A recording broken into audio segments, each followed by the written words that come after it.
With the devastating defeat of the Labyrinth Master, our boy has finally managed to beat the highest difficulty level in this game, a game known as Abyss of the Labyrinth. The whole speedrun was absolutely exhilarating for him, all thanks to the intense challenge this higher difficulty threw at him. The fact that it was his own critical thinking and strategies that led him to this victory has him on cloud 9. He's getting so full of himself that he's already planning to build his entire career uploading strategy videos on YouTube. With the previous level cleared, another difficulty level unlocks. But this time, the game is prompting something completely unprecedented. He's been granted a chance to dive headfirst into the final difficulty level, namely, Developer difficulty. Before entering, he's also given the option to select a new special ability, something he's never seen before in this game. Being the mage class lover he is, he also makes sure to pick the mage class for his in-game character, just like before. The only difference is, this time, he dumps all of his stat points into a single attribute, his intelligence. As soon as he confirms, a blinding light starts enveloping the apartment building, and next thing he knows, our boy is getting grilled by some random-ass NPC. The poor dude doesn't even remember inhaling coke, so how the hell is he having these twisted hallucinations? The NPC flings him onto the ground hard enough to cause him pain. The pain helps him realize that he isn't cracked or tripping. This shit is as real as it gets. His neck is chained up, just like the rest of the slaves standing in front of that portal.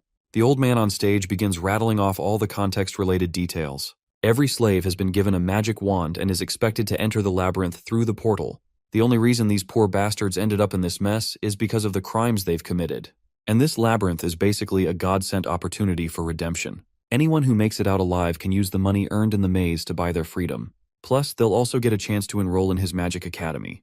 Of course, all of this sounds way too familiar to our boy, too familiar to feel even remotely comfortable. He doesn't need to think too hard to realize he's stuck inside the game, with no way out. The process of migrating into the labyrinth begins, in a group of 4. As they're walking through a horror-inducing enclosed pathway, everyone is shuddering with pure dread. More than anything, our boy is still trying to figure out how the hell he even ended up in this shitty situation. The body he's in now is the exact same character he created himself, Calum. The scariest part is that it's the no man's land they're currently standing in. It's a place crawling with all kinds of creepy-ass monsters thirsty for blood. Big or small, every last one of them wants a piece of human meat. If he doesn't figure something out fast, he's as good as dead. First, he tries to gauge the potential of his teammates. Though honestly, they don't seem all that promising. One is a scared fat fuck. The one in the middle looks like your average molester. And as for the elf girl, she's the type to hide behind the MC the moment anything remotely threatening appears.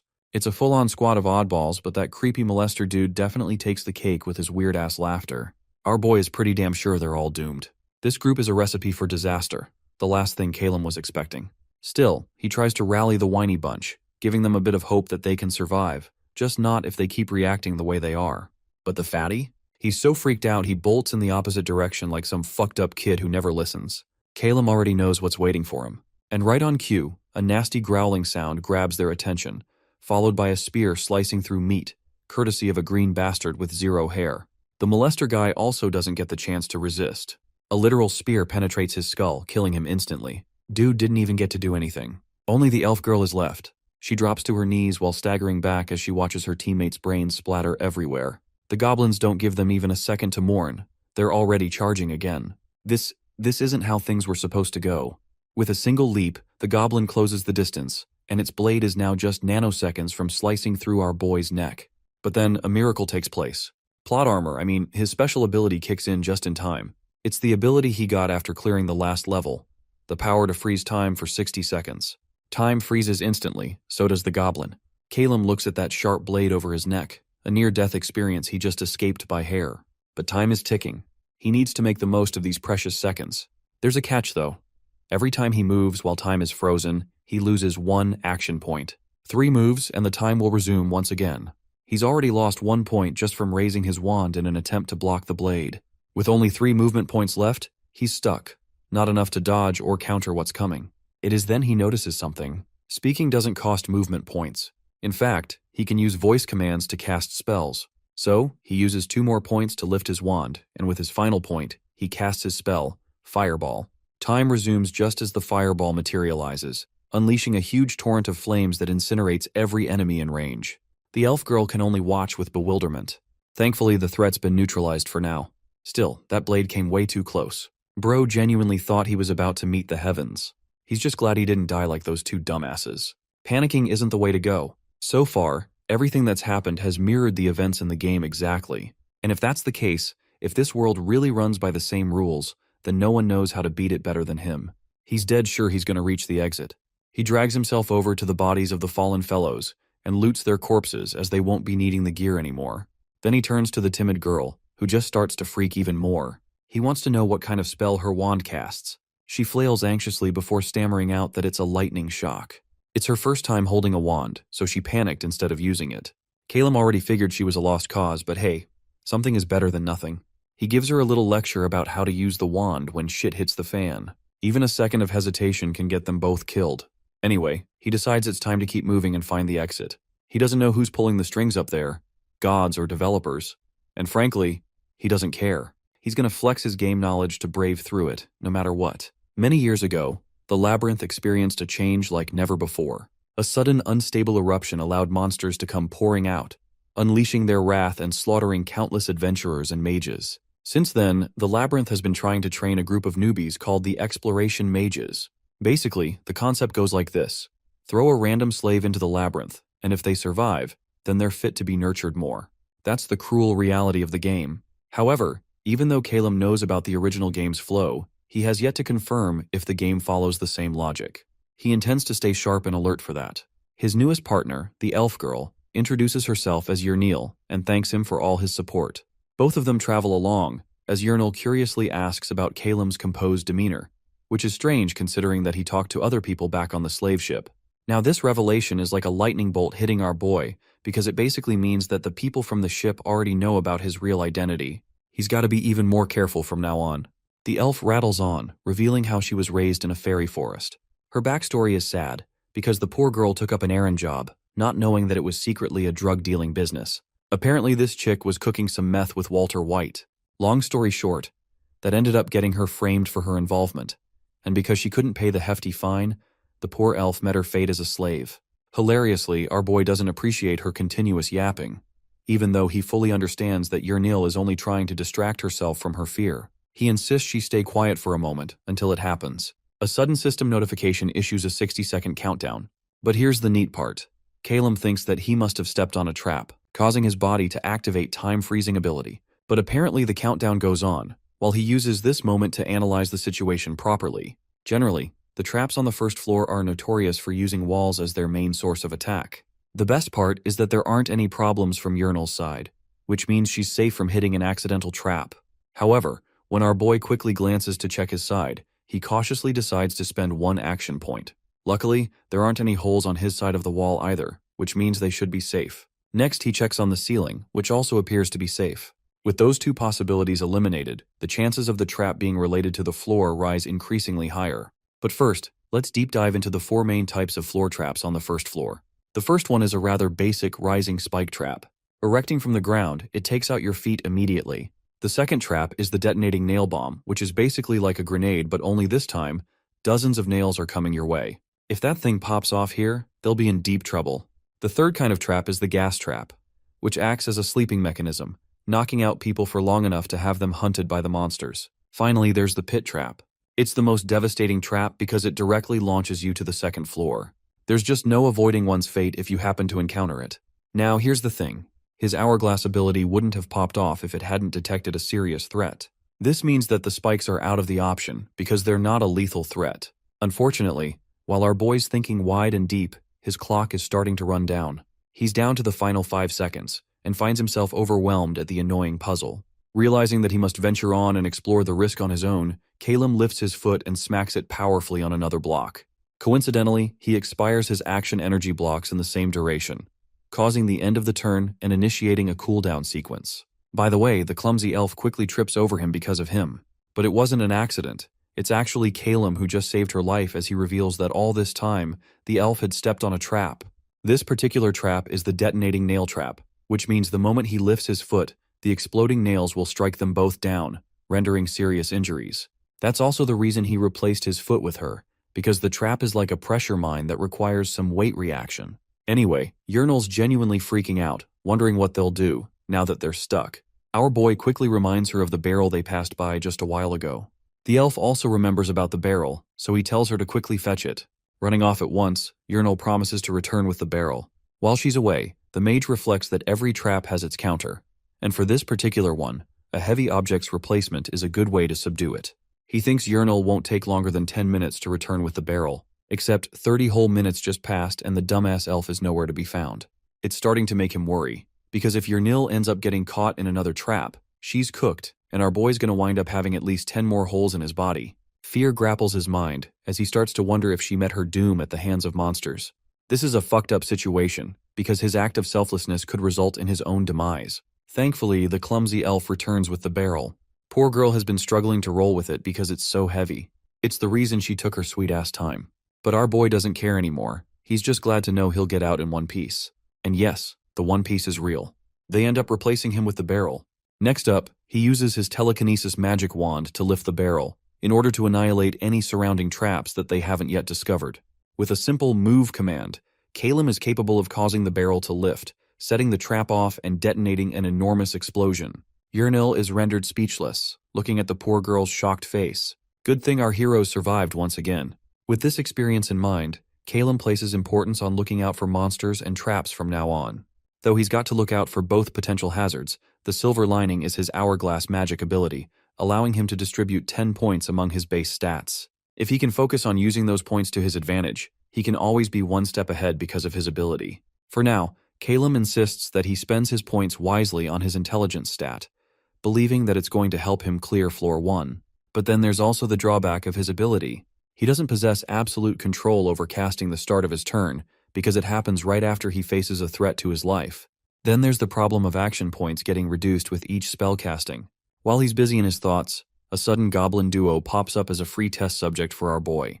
He's glad that these ugly-faced midgets are here, because the system immediately kicks into his hourglass mechanics. First up, our boy uses his fireball spell, expending 1 action point. Now that he's used the spell, a 5-second cooldown is placed on it before he can recast the same. After the cooldown finishes, the mage ramps up a second fireball, expending yet another point. He understands that each action point is reduced by 1 spell cast, and with this, his turn ends. The blazing destructive fireballs quickly make their way and demolish both of the goblins, detonating upon contact with their bodies and leaving them burning in a pathetic state. With both of them eliminated, Calem theorizes that he can reach his max damage potential by casting 4 fireball strikes in 1 turn. By the way, the elf is out here getting swooned by his powers. You see, she points out that not only does he have an immensely fast casting speed, but he also commands the use of magic without any incantations. While he's incredible, the poor elf dreads herself for being pathetic when it comes to her usage of magic. She deprecates her own worth, apologizing for being helpless. Well, it's not like she's wrong. Even our boy thinks that the girl is high-key dog water when it comes to being a warrior or mage. However, because Urinal is an elf, she must have some specialty to her athleticism. So to test that out, the mage inquires about her maximum jump height. Thinking about her answer, she responds that she could do it up to 4 meters in the forest. That's right, folks. This chick officially qualifies for the WNBA. She's gonna be the next Michael Jordan. Well, Calem is pretty stunned to hear that she can jump incredibly high, and fully understands that her agility must be off the charts in terms of stats. Naturally, he tests her strength by handing her a bow that he picked up from the body of a dead goblin. The weapon appears strange, but surprisingly, Urinal actually has experience in archery. She loved shooting in the fairy forest. That's a good thing, because this way, she can always help him out by covering him from behind. The elf is really happy that she finally got a role of her own to play, and she accepts it without any objections. Well, Calem on the other hand isn't so fortunate. All he could do in the end was collect multiple wands to his names. Bro's gonna end up with a collection like General Grievous from Star Wars. The atmosphere grows tense as Urinal senses the presence of someone from behind. Alarmed, the mage quickly turns back, but there's no one there. It's so dark that one can't even see from afar. It makes her wonder if the elf is playing a prank, until Urinal explains that she heard a sound in the distance. This sparks an idea in his mind. Remember, she's an elf, which means she has heightened physical abilities. To test his theory, Calem instructs her to close her eyes shut. The girl is lost and doesn't know what he's up to now. She decides to follow through with his instructions. When her eyes are shut, Calem throws a bunch of stones off in the distance and asks about their number and exact location. Shockingly, Urinal is able to identify the exact location with the number of steps, implying that her affinity to sound is on another level. This confirms that she possesses the unique skill called sound mapping. Next up, our boy asks her about the number of people following them. To that, the elf explains that there are 4 headed their way. This is bad, really bad. They're outnumbered and Calum knows it. If they end up facing another party like this, they'll have a hard time keeping up. So he chooses the safe route and tells Yrnil to make a run for it so they can hide. Both of them are crossing the path, marching ahead of a puddle placed between. Their plan is to hide around the corner until the party arrives in the same spot. A while later, both of them are positioned well, prepared to confront anyone that comes their way.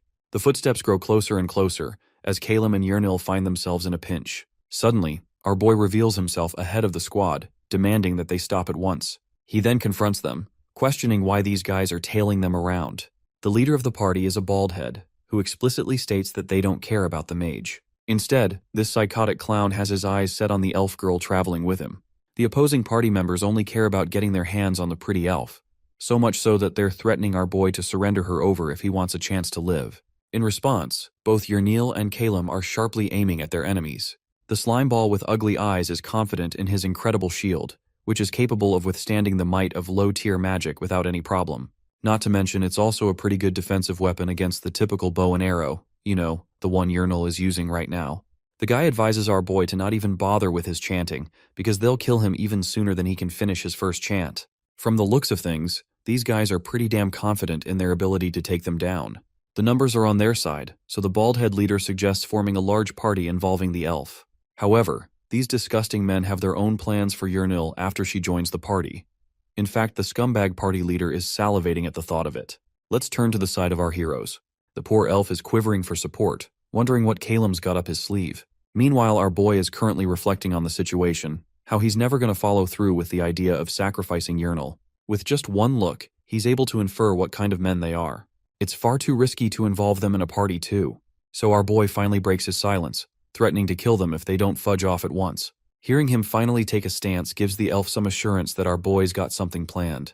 However, the enemy leader doesn't view his empty threat as anything to be afraid of. Calum emphasizes that he stands by what he said. Hearing that, the opposing party leader realizes that there's only one option left then. He orders his men to kill the mage at once. That's when the hourglass system kicks into motion, initiating the deciding factor of 60 seconds in which our boy will make the winning move. With the countdown started, the mage quickly thinks of the current situation. He understands that maybe his opponents have underestimated his usage of 2 wands, treating him as a defensive mage at best. However, that assumption will be their own undoing, as Calum is going to use that to his advantage and annihilate the shit out of these fuckers.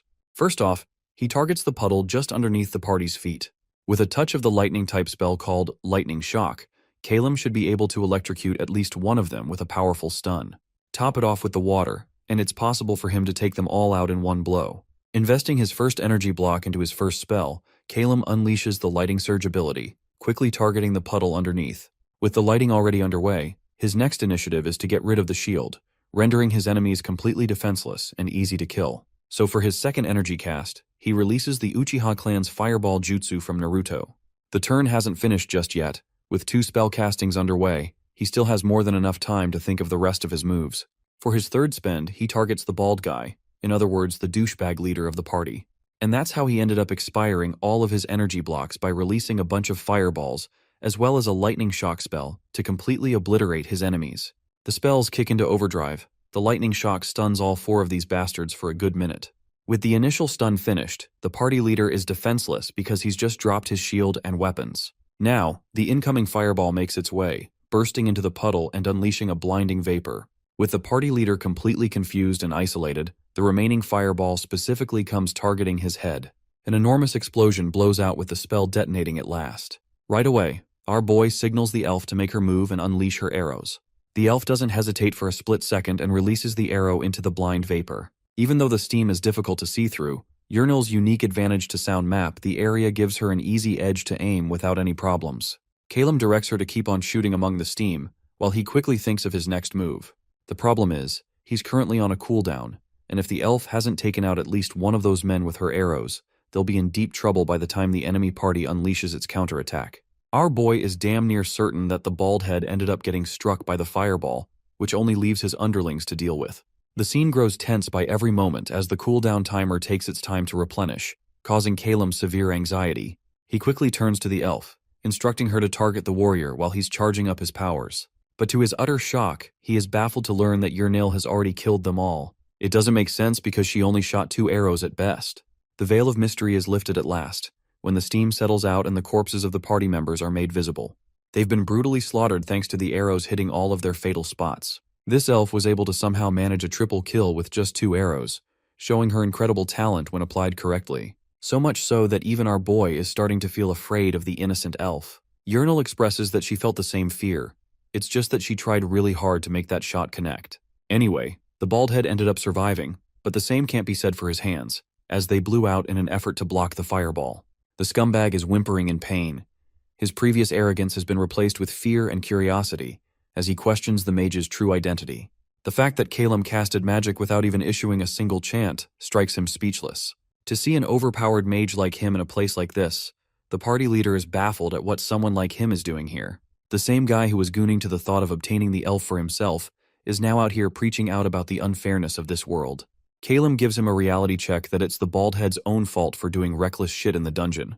In response, the party leader roars at him for even suggesting the idea that they came to this dungeon willingly. His personal story is also a bit sad, as he was expelled for not having any magic abilities and was sold into slavery, leaving him little choice in the matter. In the end, it pisses him off that Calum has an absurd amount of magic talent, because if he possessed it instead of our boy, his life wouldn't have ended up as a dog's death. As he's spouting about the cruelty of life, our boy simply stares him down with cold eyes. Even Yahello doesn't know what to do, and apologizes for having killed the men with her weapon. Calum reminds her that an apology isn't necessary, as they did what was necessary in order to survive in the dungeon. He also understands that it's her first ever battle, and not just that, Yahello even presses on that she's never tried killing someone before this. The mage assures her that he's also never used magic on someone else before this situation, but it's something they both have to get used to in order to survive. With that cleared out, he wants to make a thorough inspection of the opposing party's loot to collect any resources. By the way, Calum is personally confused about his unnatural calmness, even though it's the first time he's killed someone. If it happened in the real world, he would be having a proper breakdown questioning reality. But right now, it's almost like none of those details even matter. It's like a fake reality world to him where the consequences aren't real, so it doesn't affect him much. Remember when he faced off those hungry goblins? That was the first time he realized that he was going to die. And now, the reverse has happened. His mental strength has grown stronger and sharper to adapt to intense situations. He takes a moment to observe the environment, addressing the disgusting smell of blood and the incinerated flesh of his enemies. One thing's for certain, he'll never get used to this kind of setting. Anyway, the elf returns to our boy with a bunch of stuff. She's found a nice backpack, but apparently they don't know what it's about. The elf assumes that it must be a stolen item from another adventurer. They go on to discover a whole bunch of different items from the bag, but the most important of them all is the adventurer's identity card. The person is called Abyssin, and it appears that they have an F-rank evaluation for their skills at the Labyrinth Guild. Yahello suspects that Abyssin shouldn't be related to any of the 4 idiots they just defeated, meaning the bag belongs to him, and that it's possible that he's already dead. Our boy believes it's also possible for Abyssin to have been left behind all on his own to die. He does remember that the game sequence offered a ton of different possibilities to die. Let's talk about the bald head again. From a general observation, it can be said that this guy is making the best use of his combat and positioning. The baldhead's biggest downfall is that he was unready for our boy's brilliant strategy to use his spells. The thing is, Calum believes that if their positions were switched, even he wouldn't be able to fend off a strategy like that. Basically, he's trying to emphasize the point that he's just one terrible situation away from ending up dead, because it's the hourglass magic that is responsible for covering his shortcomings. The mage doesn't like the idea of relying on pure luck to navigate the dungeon ahead, because then it's only a matter of time until he meets his match. He signals the elf to get the move on, and also makes a declaration in his heart. This time, he'll plan out everything with a strategy that is devoid of any flaws. Because it's not just a game anymore, his very own life is on the line. The same game that he doesn't consider to be his real world has now become an inescapable reality for him. A reality that he must survive at all costs. The walk through the dungeon continues, exhausting the elf as they've been dealing with 12 hours of non-stop goblin hunting. When our boy finally offers a checkpoint to take some rest, Yahello beams up with happiness and agrees. So a little while later, they make a cozy little stay by the fire. Yahello hands a piece of bread to the mage, offering him some food to replenish his health. As our boy is munching on his bread, the elf addresses him and thanks him for saving her life twice in one day. Of course, Calum doesn't think much of it and credits her for playing a key role in every battle. Hilariously, if they had handed over the poor girl to the party leader, things would have ended up miserable for her. The very thought reduces her to an adorable ball of cuteness. She's at the verge of tears when Calum refers to her as a friend that he values. To end the night, the elf offers to keep watch, allowing our boy to get the rest he deserves. He quickly bolts off to sleep, which initiates the system's internal rest mode. Upon entering rest mode, Calum strangely experiences a level-up boost from 1 to 3. Even he doesn't get what it's about, and wonders if the leveling mechanic is triggered only when one is about to enter a state of rest. The system displays his stats, which are pretty basic for now. He's got 2 points to invest in any of them. Carefully reflecting on his choices, Calum understands that his intelligence stat must have progressed as a result of his dual-wielding wangs. In his original run for the game, he simply focused on maximizing his intelligence stat. So just like last time, he invests both of the points into it. Interestingly, the system also offers a chance for the player to check the status of other party members. In this case, Yurnil has also significantly leveled up. To distribute her points, Calum has to take responsibility. He's pretty impressed by her natural high agility thanks to being an elf and all. She's also incredibly skilled when it comes to dexterity, and then there's the special skill called sound mapping that she has, allowing her to detect enemy footsteps through the means of sound. This girl is genuinely out here playing the game with the best headphones thanks to this skill. Anyway, our boy keeps it short and sweet, prioritizing boosting her agility stat. With that, the rest of the sequence ends, as Calum jumps back into the game's reality. When he awakens, his so-called watch guard is already at the verge of falling asleep. He tells her to rest up while he keeps guard in her stead. The cute elf quickly jumps to her cozy bed, having desired a long night's rest for a long time. Interestingly, she spots her friend setting up the shield and sleepily asks what he's up to. Fixing his attention at the shield, Calum explains that he's testing something. The sleepy elf has no idea what he means, until our boy goes ballistic on the test shield as he chants the use of his fireball spell. The released fireball annihilates the shield completely. Remember when he boosted his intelligence stat? Well, that also boosts the strength of all of his spells, which means the rest mode sequence is genuinely a great thing to have. The shield is left with half of its original size by the time the smoke clears, impressing the likes of even Yurnil. As much as she is amazed, the cozy elf tumbles down in exhaustion and falls asleep right as Calum is telling her about their next plan. He doesn't blame her though, knowing that she's been through hell in the past day. Anyway, let's skip ahead to the next morning.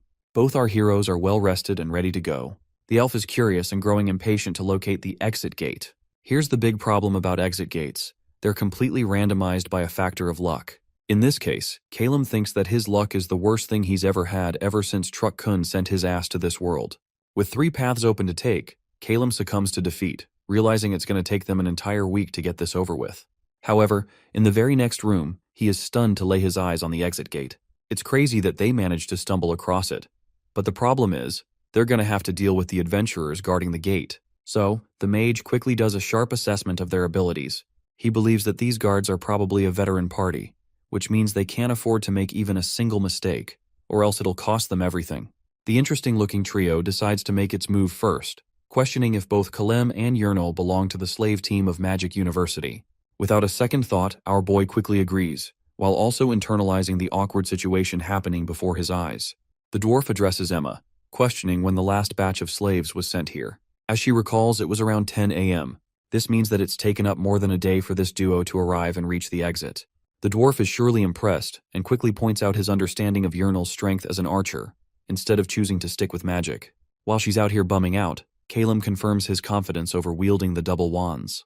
The dwarf is impressed that both of them aren't trying to be modest with what they are. He wonders if the mage has access to a fireball wand, which again, our boy confirms that he does.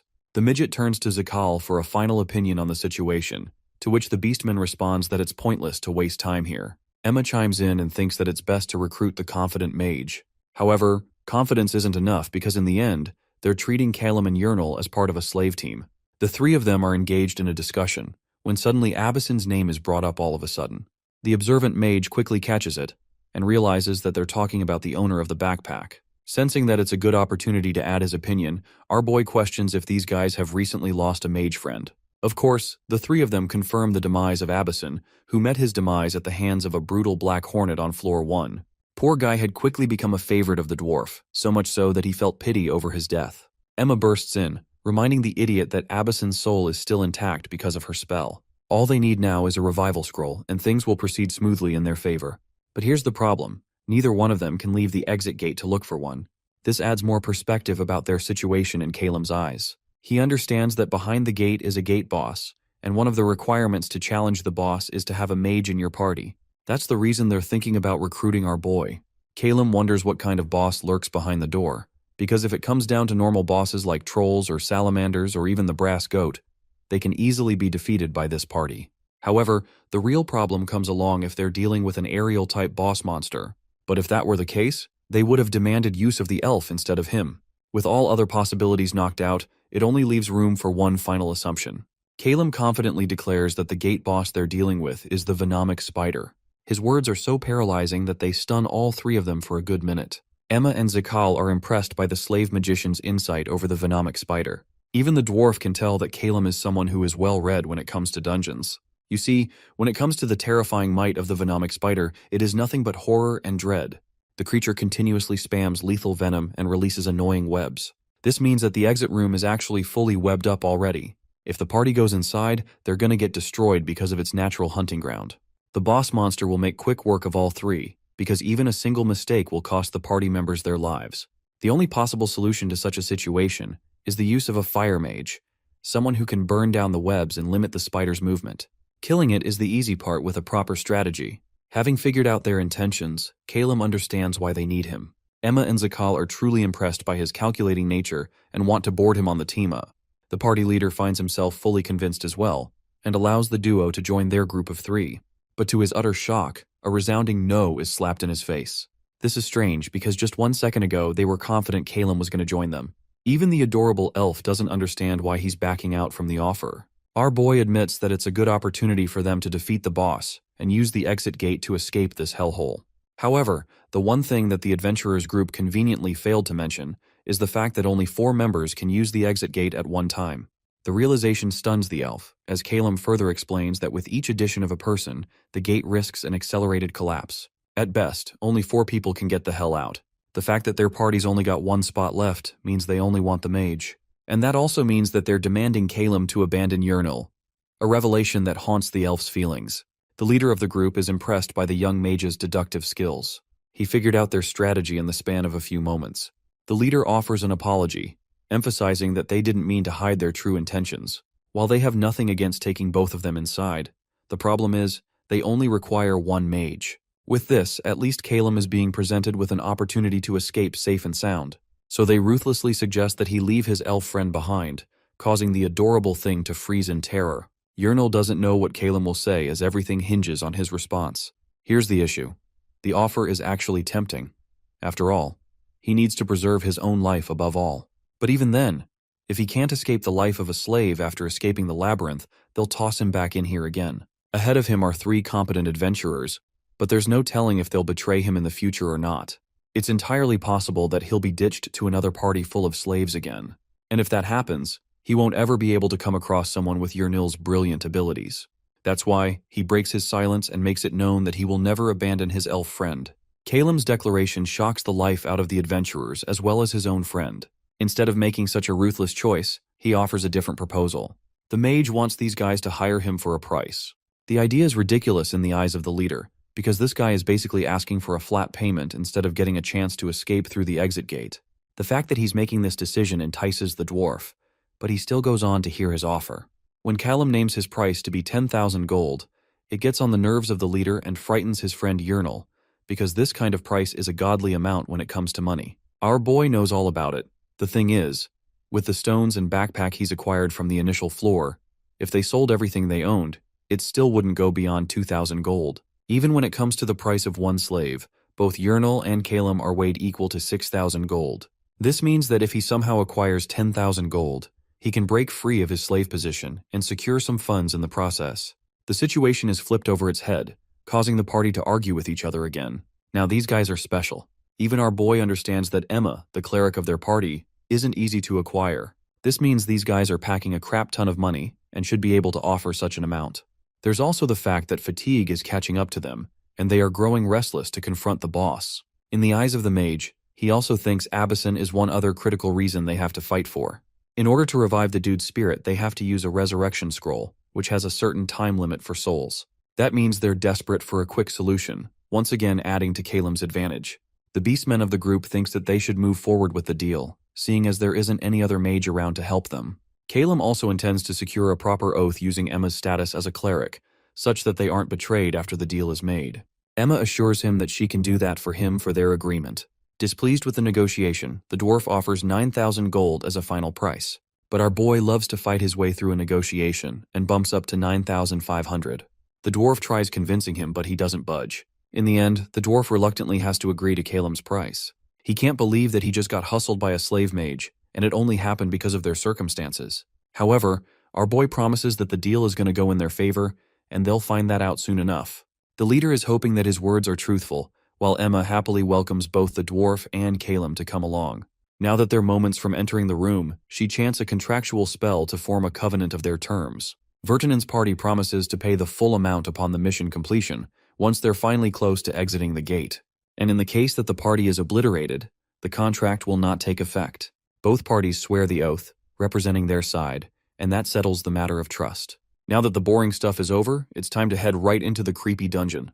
Right upon entering, we can see that the entire room is filled with spider webs. What's worse is that the room is dark, causing them problems locating their target. If the boss is hidden well, they're gonna have a hard time. Suddenly, the mage glances at the interactable neutral objects. These are explosives that can be used in times of crisis. Anyway, the dwarf alarms them to watch out for any webs on the floor, because they'll be tough to step out of. Meanwhile, our boy is looking around, trying to get a glimpse of the boss. Fearing that the slave mage is overdoing his role, Vertanen reminds him that his job is to simply burn the ceiling webs. Suddenly, the party experiences true terror as the boss monster initiates its first strike. The web is aimed directly at the dwarf, who is inches away from being trapped by it. But thanks to his amazing reflexes, Bro knocks it away with a powerful swing and roars at the mage to blast the damn ceiling with his fireball magic. The venomic spider doesn't even give them time to breathe and launches more of its web attacks.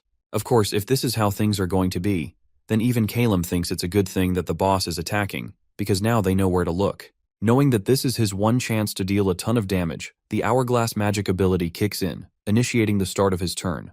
3 fireballs are released back to back, expending his energy points to 1. He casts the final fireball and consumes all 4 action points, ending his turn. The destructive fireballs spiral their way to reach the boss monster. One of them is aimed directly at the creature's face. Suffering a tremendous explosion at point blank, the venomic spider is dealt a first blow, leaving the adventurer's party at a loss for words. They're dazzled by Calem's 4-way casting without any incantation. With this window of opportunity created, our boy roars at this squad to seize the moment while they've got the chance. To add on to the burst damage, he instructs Yernil to do her part. The elf quickly releases a bunch of arrows, but instead of piercing its flesh, the arrows are deflected by its hard skin. This forces him to stop Yernil from attacking, because it's clearly not working.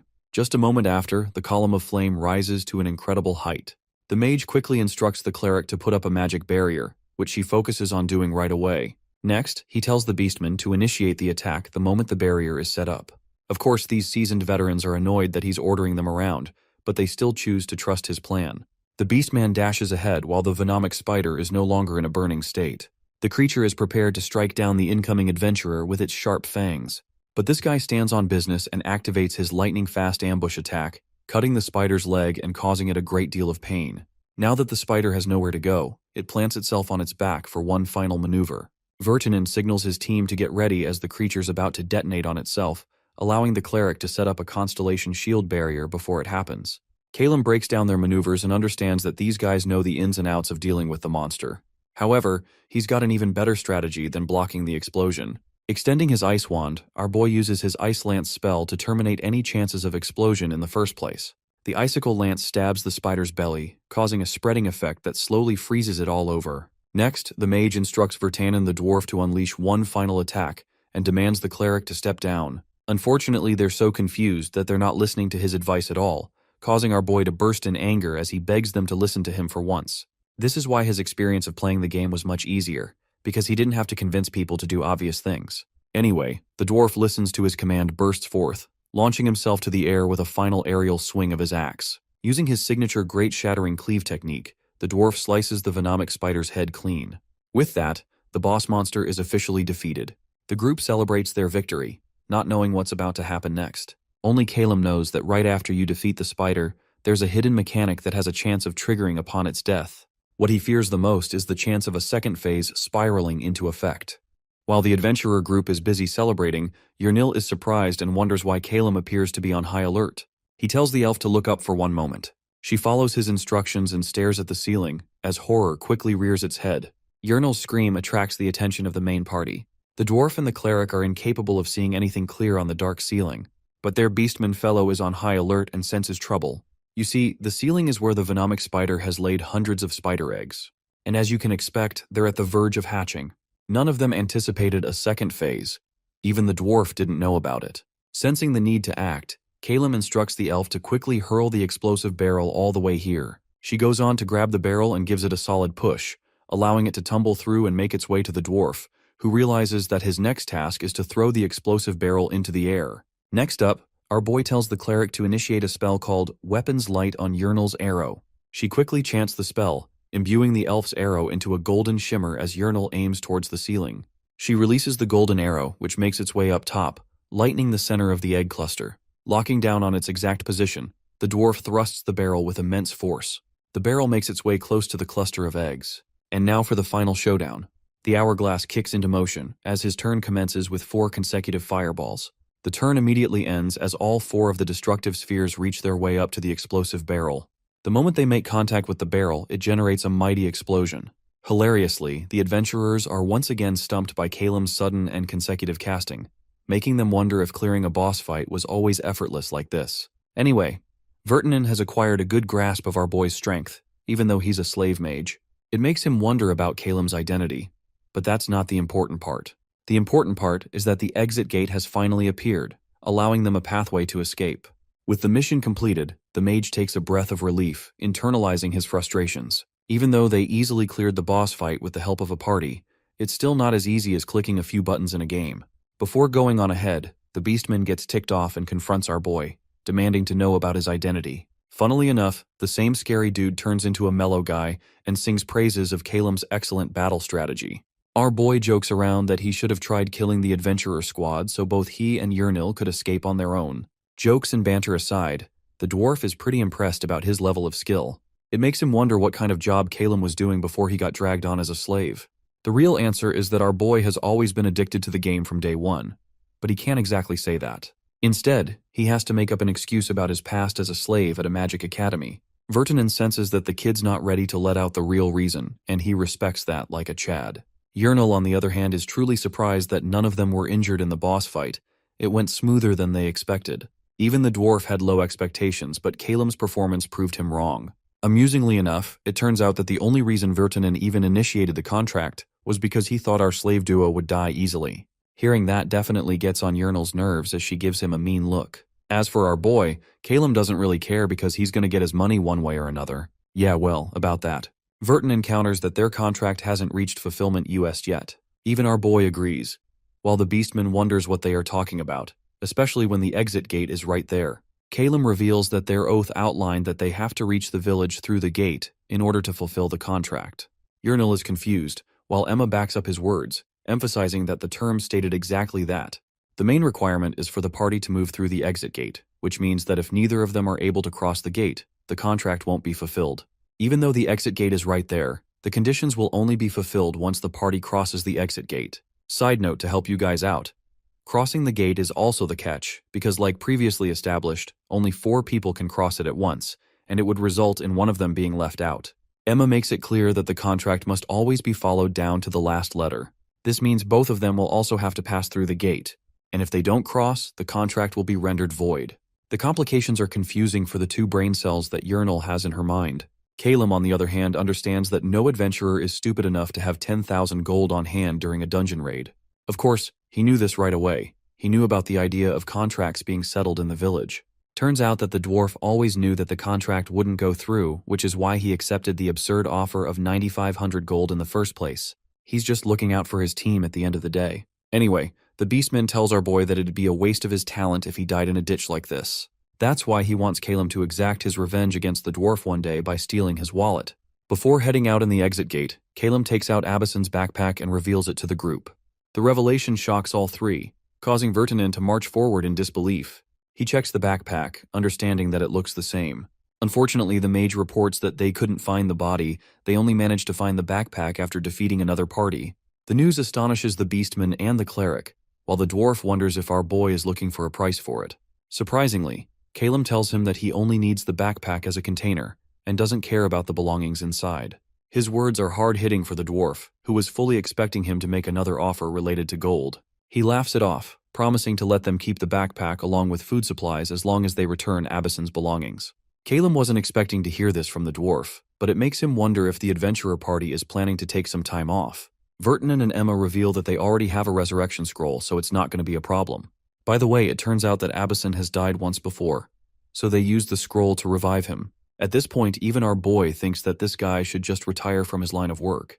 The man keeps dying and is brought back to life. Anyway, Vertanen assures the mage that he's way more talented than Abyssin, and it makes them regret not hiring him sooner. While this is happening, Urinal appears left out and distraught. At last, she finally raises her hand, breaking her silence. The elf makes a sudden request, desiring that Calum go along with the three of them and cross the exit gate. The sudden offer alarms all three of them, but it stuns our boy the most. The elf argues that even if one person from their party passed the exit gate, the contract would still be valid. That's why she wants him to go on and claim his rightful amount of 9,500 gold, and then he can stay with their party. Urinal is saying all of these things bravely, but Emma brings out the real question. What's going to happen to her? The dungeon is dangerous. So dangerous that even someone like Calum struggled to get this far. So if she's left alone, the elf will meet her demise. An unconfident, sad yet determined Urinal expresses that she has lost faith in finding another exit gate. She thinks that if Calum misses this opportunity, they'll die in the labyrinth. That's why she wants him to go, instead of chaining himself to her. It's true that the elf could have died all those times if not for the fact that he saved her. He's the only reason for her survival. The elf is eternally grateful for all he's done, and promises never to forget him. Her spirit breaks as tears stream down her face. Her only desire is for him to live on for both their sakes. The dwarf is sad, while the beastman argues that it's rude to recruit people from a dungeon in the first place. Vertanen explains that at best, he saw them as nothing more than a bunch of criminal slaves that were necessary to defeat the boss.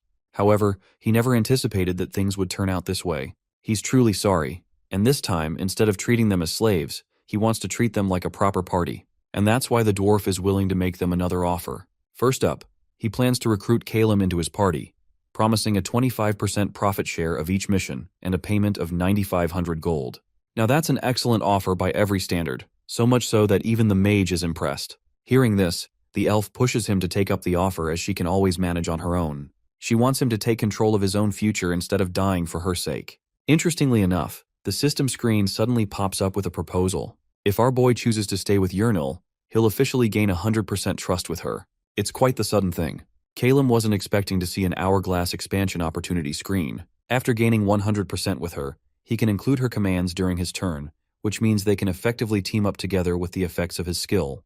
This hidden ability might be a game changer for our boy, who quickly remembers that it's a mechanic of the game that abilities evolve based on different route selections. The skill expansion allows command over surrounding party members. Upon issuing a command on his turn, Urinal will act exactly like he says during his turn. Of course, bro's never gonna force her to do unhinged crazy shit like do 300 backflips and then T-pose on their enemies. All he has to do is issue a simple command based on simple actions, like shooting the spider. If that is the case, then it'll probably cost him 1 action point per turn. The biggest hurdle he faces with the dwarf's party is that they refuse to listen to him on time. But if he can gain complete obedience over Urinal and instruct like a video game character, he'll have unlocked a brilliant opportunity. So, despite the tempting offer made by the dwarf, our boy is busy contemplating his choices. He initiates the hourglass sequence, allowing him a 60-second window to think things through and make the best choice.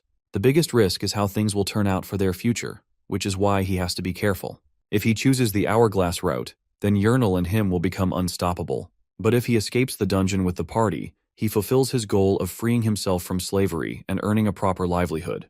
The turn ends as our boy reaches his conclusion. First, he grabs the cute elf's hand, and then he makes it clear that despite the generous offer, he wants to travel alongside Urinal. That's why he's okay with all three of them passing through the exit gate. Hearing him make the ultimate sacrifice for her sake stuns the elf and baffles the dwarf's party. The mage emphasizes that he's serious on his decision to stay, and internalizes that he would have made the same choice in the sequence of the game. Right now, nurturing Urinal to perfection is going to help him in the long run, and besides that, bro genuinely can't leave her behind on this hellish floor. She tries to talk sense into him, but our boy's already made up his mind. He doesn't bother explaining why, and thinks that if he keeps Urinal to himself, he'll protect his conscience from feeling guilty in the long run. Among the dwarf's group, the beastman steps up, once again looking scary and all. But hilariously, just like last time, Bro melts down in tears after seeing Calum make such a noble sacrifice. Both the cleric and the dwarf are envious of Calum and genuinely regret that a man like him isn't in their party. Emma chimes in and brings up the elephant in the room. If Calum and Yurnal are staying behind, they've got to formulate a plan to beat the next boss all on their own. To that, the mage requests keeping the venomic spider's corpse. But of course, the angry dwarf isn't so kind as to let them have it for free. So instead, Calum proceeds to purchase the spider at the price of 1,500 from the original amount he was promised. Before leaving, Vertinen asks about the elf's name. Bro tries to guess it and gets it wrong by a long shot. Yurnal has to correct his ass, but he keeps on teasing her with the nickname Pretty Lady, showing off his support for her valiant contributions. Anyway, the dwarf really hopes for them to return alive, and as a final gesture of friendship, he offers 4 potions to help them along the journey. The elf thanks them, and they all hope to share a drink together sometime. The cleric even tells them about her temple's address, as she'll have their reward ready once they emerge from the exit gate. The priestess then offers a final prayer, blessing them with a stat boost for the next 2 hours. The blessings also save you from any effects of curses and decaying. With that, the adventurer trio bids farewell to our heroes. Zikal and Emma are the first to say goodbye, while Vertinen is the last. Holding an E-rank mana stone in his hand, he shoves it inside the gate, changing its color to red. He instructs them to find him at the Adventurers Guild after escaping the hellhole. Reminding them of his name, he expects their eventual return.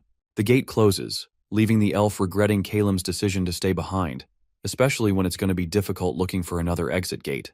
Of course, it's something that our boy knew when he took up the risk. At this point, he's become so immersed with the nature of the game that his calculations at every level have become advanced. He assures the elf that they'll work together to escape the mess, but first, they have to steal that precious spider fang. The system issues a notification regarding Yurnal's trust reaching pure fulfillment at 100%, allowing our boy to issue any commands to her during his turn. A little while passes, and while she's working her way through the spider's fangs, Yurnal expresses that she's okay with him asking anything of her. She doesn't even mind if he sacrifices her as a shield. At the same time, it bothers her that she's the only one busy extracting the fang. To that, the mage emphasizes that he's making her do this for a reason. Right now, her only goal should be to pull the fang. Yurnal obeys his command, while our boy reflects on the real reason he's not helping out. You see, there's an item extraction success rate, and it correlates to one's dexterity stat. Among the two of them, the elf has more points in dexterity, so her success rate is way higher. The second reason he's doing this is to test her loyalty because of the skill expansion system. He has to issue commands so that she can be better prepared for their future battles. There's the issue that difficult commands are also going to be difficult to execute. For example, Yurnal can't just go ahead and kick the dwarf because it goes against her nature. In the same way, she can't become a damn tornado and shoot out arrows like she's an unstoppable force of nature. From the looks of it, our boy already understands what commands will fail. That's why he wants to prepare simple commands for her to follow. Calum intends to test the skill expansion thoroughly. Anyway, the elf is all done collecting the fang, which means it's time for them to move on to their next destination. With the fangs collected, he'll help her make poisonous arrows. While the elf is dancing in celebrations, Calum is genuinely happy for her. The same girl who couldn't stop crying a minute ago is so different now. It's true that death looms over their head the longer they stay here, but at the very least, he is happy to see his friend smile. In the next scene, they're already discussing strategies to combine the goblin's arrow with the poisonous fang to make an even more lethal weapon. Of course, he hands the task completely to Yurnal to deal with on her own. Though she's happy to make the arrows, Yurnal struggles to see if they'll be helpful or battle or not. To that, our boy reveals the real reason she hasn't been able to deal extraordinary damage. It's simply because of her failing gear, and an archer's equipment is paramount to their skill. Later down the line, they can upgrade the bow, but for now, arrows can be utilized to make poisonous weapons. The poison arrow is a combination of 2 items, and because of that, the archer is able to unleash insane amounts of damage from it. Once again, he leaves the task to her, and reflects that her dexterity skills should come into effect. Before he can even finish the thought, it turns out that Yurnal's already done crafting the poisonous arrow. Calum can't believe that she did it so fast, but to her, it's simple enough to understand that she only needed to stick out the pointy bit of the fang on her arrow. But that's only simple in theory, because in reality, even the slightest disparity in force control could result in one's own death. The poisonous arrow is responsible for casting physical and poisonous damage, exhibiting a gas to affect creatures nearby. However, since they're limited in capacity, Calum plans to use them only when they need it the most. Their travels continue as he thinks about testing the new feature of his hourglass extension. He activates the turn system and commands Yurnal a simple action to take water out of his bag and hand it to him. To his surprise, the energy bar remains unaffected, but it's mostly because he's not issuing something even more direct. When the turn ends, surprisingly, she carries out the command anyway and hands him the bottle. From this observation, Calum realizes that the system rewrites her memories according to the situation at hand, which makes him eager to test how it will play out in actual combat scenarios. The mage notices his chance when a monster appears nearby. He activates the hourglass system and invokes the fireball to target the goblins. Then he commands Yurnal to shoot the other goblin's leg. When the turn ends, her arrow is released and it specifically targets the second goblin's leg, causing it to screech in pain. To finish the goblin off, our boy uses a fireball spell point blank to send it to hell. He then quizzes her on why she shot the creature's leg instead of its head. Just like last time, the system justifies her actions as she tells him that the leg is an easier target. Now this puts one thing into perspective. Yurnal will carry out any order he says during his turn. It's really good for our boy because he can control her in situations where he can't do much. Well, there's also the part about certain commands having a difficulty tolerance with Yurnal, and our boy is curious to see how that will work. So, activating the hourglass system again, he demands her to do a specific dance. When the turn ends, all she's doing is looking at him confused. Basically nothing happened, because the command didn't make sense. Instead, when he activates it again to issue the simple command of doing any dance, Yurnal ends up tapping her feet and enjoying herself in front of him. But reality hits him as much as it hits her. Girl feels incredibly embarrassed for it, while our boy is disappointed with the way certain commands work. Anyway, he tags her along and they continue their long walk. Again, Calum feels interested in testing her knowledge and activates the turn system one more time. This time, he orders her to tell him about his past before they enter the labyrinth. When the turn ends, she starts off talking about the rumors of why Calum became a slave in the first place. Our boy is drinking water until he spits out his drink when he hears that his character committed murder, and that's why he's stuck here. At first, she was really afraid of him, but eventually realized that he's a nice guy. She even justifies it by saying that he must have had his reasons for killing someone, which is crazy even in his eyes. The elf expresses that he is responsible for killing a fox beast woman who was once his teammate. Interestingly enough, the fox kin in the game are known for being incredible and well-rounded in every way. They're also known to entice people by their looks. But for some reason, this elf is incredibly glad that the woman is dead, because she thinks Calum would never kill someone for his own whims. Her scary-ass reaction is starting to creep out our boy, who wonders what's gotten into her. They keep on walking as she talks about his past as an adventurer. Now, the Magic University is known for putting one person in the labyrinth who is skilled enough to lead the other slaves. That's why he was placed among her group. Still, the fact that Calum's past is riddled with mystery has our boy concerned about a bunch of things. But before he can focus on that, Lady Luck blesses both of them with a chance to face off another exit room. That's right. Not even our boy thought that he'd be going up against another one of these so early. But it's a good thing they're here. The elf even discovers someone's unconscious body. It's actually Abison, the mage of the adventurer party. It appears that his soul is being preserved with magic, so it makes it seem like he's fast asleep.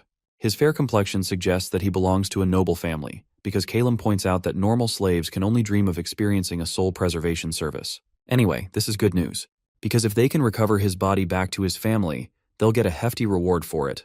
Aside from his preserved state, it appears that Abison's leg is missing, implying that something must have chopped it off. Calum asks her to use her sound mapping technique to detect sounds nearby. The poor elf is terrified to confirm that there is an unpleasant sound, but she doesn't hear the sound of wings flapping about. This is a strange revelation, because clearly Vertinen told them that the Black Hornet was responsible for Abison's demise. The creature wouldn't really leave its prey running about, which makes Calum curious about the boss's nature. He thinks it's a good idea to navigate to the source of the sound, even though they don't have any proper leads to go off of. Circling around the area, our boy discovers a black hornet larva. The reason they couldn't hear the sound of wings is because this little dipshit became responsible for chewing off Abison's leg. What's even stranger is that the hornet is nowhere to be found. Even if the adventurers came to defeat it, there would be proof. And then the larva is here intact like nothing happened. The only logical explanation is that the black hornet must have faced off against an even more terrifying creature, as there's no way the boss monster of a first floor would run away without reason. The realization suddenly hits him as Calum's fears come to light. He quickly asks about any missing reports of adventurers on the first floor. While the elf is clueless, she shares the rumors of someone called Mr. Backattack going missing. And yes, that is a real name. I'm not even joking. Yurnil elaborates that Mr. Backattack is known for defeating a black hornet all on his own, even when his party was exterminated. The elf doesn't get why he's asking such a sudden question like that. While the mage connects the dots and understands what's going on. He's dealing with a rogue fighter, someone who is a direct counter to a mage. Seeing his riddled expression, Yurnil pushes him to explain what's going on. Finally, He tells her about what it means to become a possessed adventurer.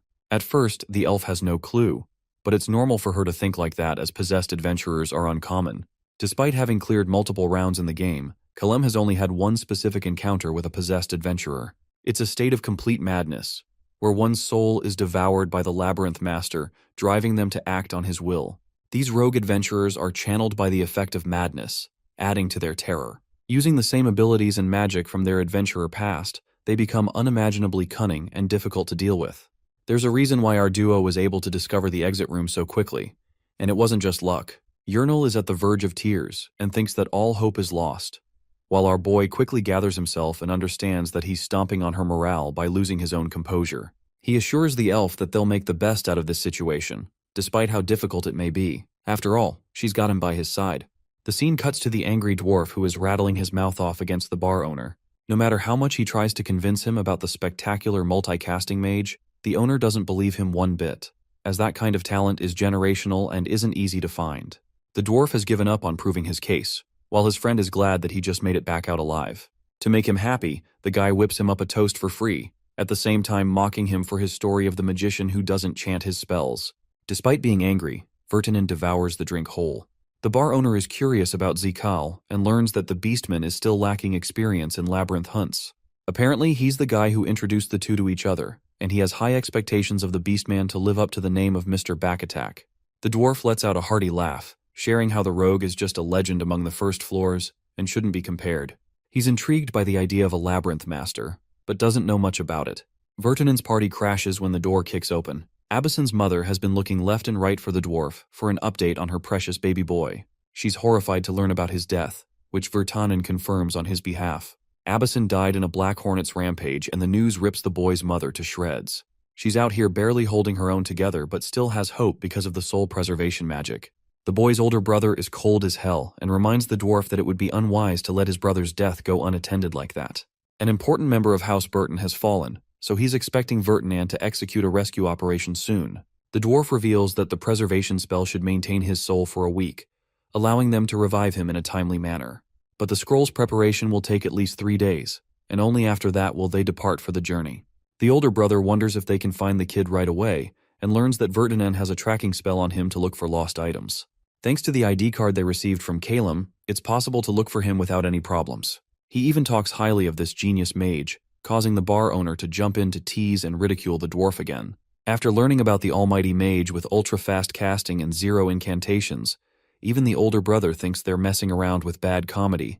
However, his mother argues that maybe the mage will be able to find her son's body. The dwarf thinks it's likely as well. But of course, Clarence doesn't think a mere party of 2 slaves is ever going to make it past the exit gate and dismisses the possibility.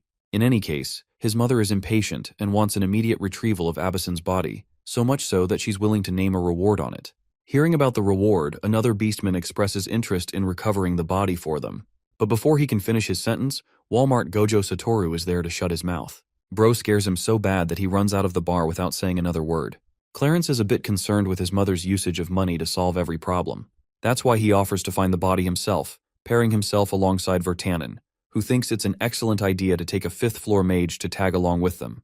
Clarence agrees, stating that it's his responsibility as the older brother. Secondarily, he's interested in meeting this so-called genius mage that the dwarf loves to gloat about. And now let's revert back to the main setting, where Kalem is discussing the current problem with their plan. If they wait for the dwarf's party to arrive, the larva will starve to death. And the moment it goes, its death will attract other more dangerous monsters to the same level. That's why they can't stay here for long and have to leave. The elf suggests waiting in the next exit room, but that's also an unwise strategy if they're dealing with a rogue legend like Mr. Backattack. For now, their only chance of survival is to deal with Backattack on their own, and though it's not a surefire chance of success, they still have the means to pull it off. A discouraged Yernal asks if they truly have a chance. To that, our boy confirms that they can use one way to get rid of him. Yernal fires up with emotion. She is willing to go to any lengths for his plan. It's a good thing, because our boy plans on cooking up a sinister strategy to deal with such a dangerous foe. In the next scene, these two are hunting down monsters like sport. The mage expresses that they'll officially begin their training arc by killing 100 goblins in the same manner. Yernal doesn't get him, but once he starts moving and unleashing multiple spells to kill numerous goblins, she follows up by using her arrows to help cover him from behind. Kalem understands that the 5th level is the highest for floor 1, and they've already reached level 4 after taking out that giant-ass spider. That means if they can train for a couple of more days, they'll end up leveling up again and have the best shot of success against the rogue adventurer. The reason level 5 is so important is because of its reward to grant a special ability. Killing the monsters will earn them valuable magic stones. They'll keep the best ones and toss out all the others. With hundreds of goblins eliminated, our boy issues their next task. They'll be hunting goblin shamans so they can find the most useful scrolls. He goes on up ahead, leaving Yahello catching up from behind. The part where they killed the shamans is off-screen, but the duo's finally training. They haven't eaten properly for days, and the elf is at the verge of a mental breakdown.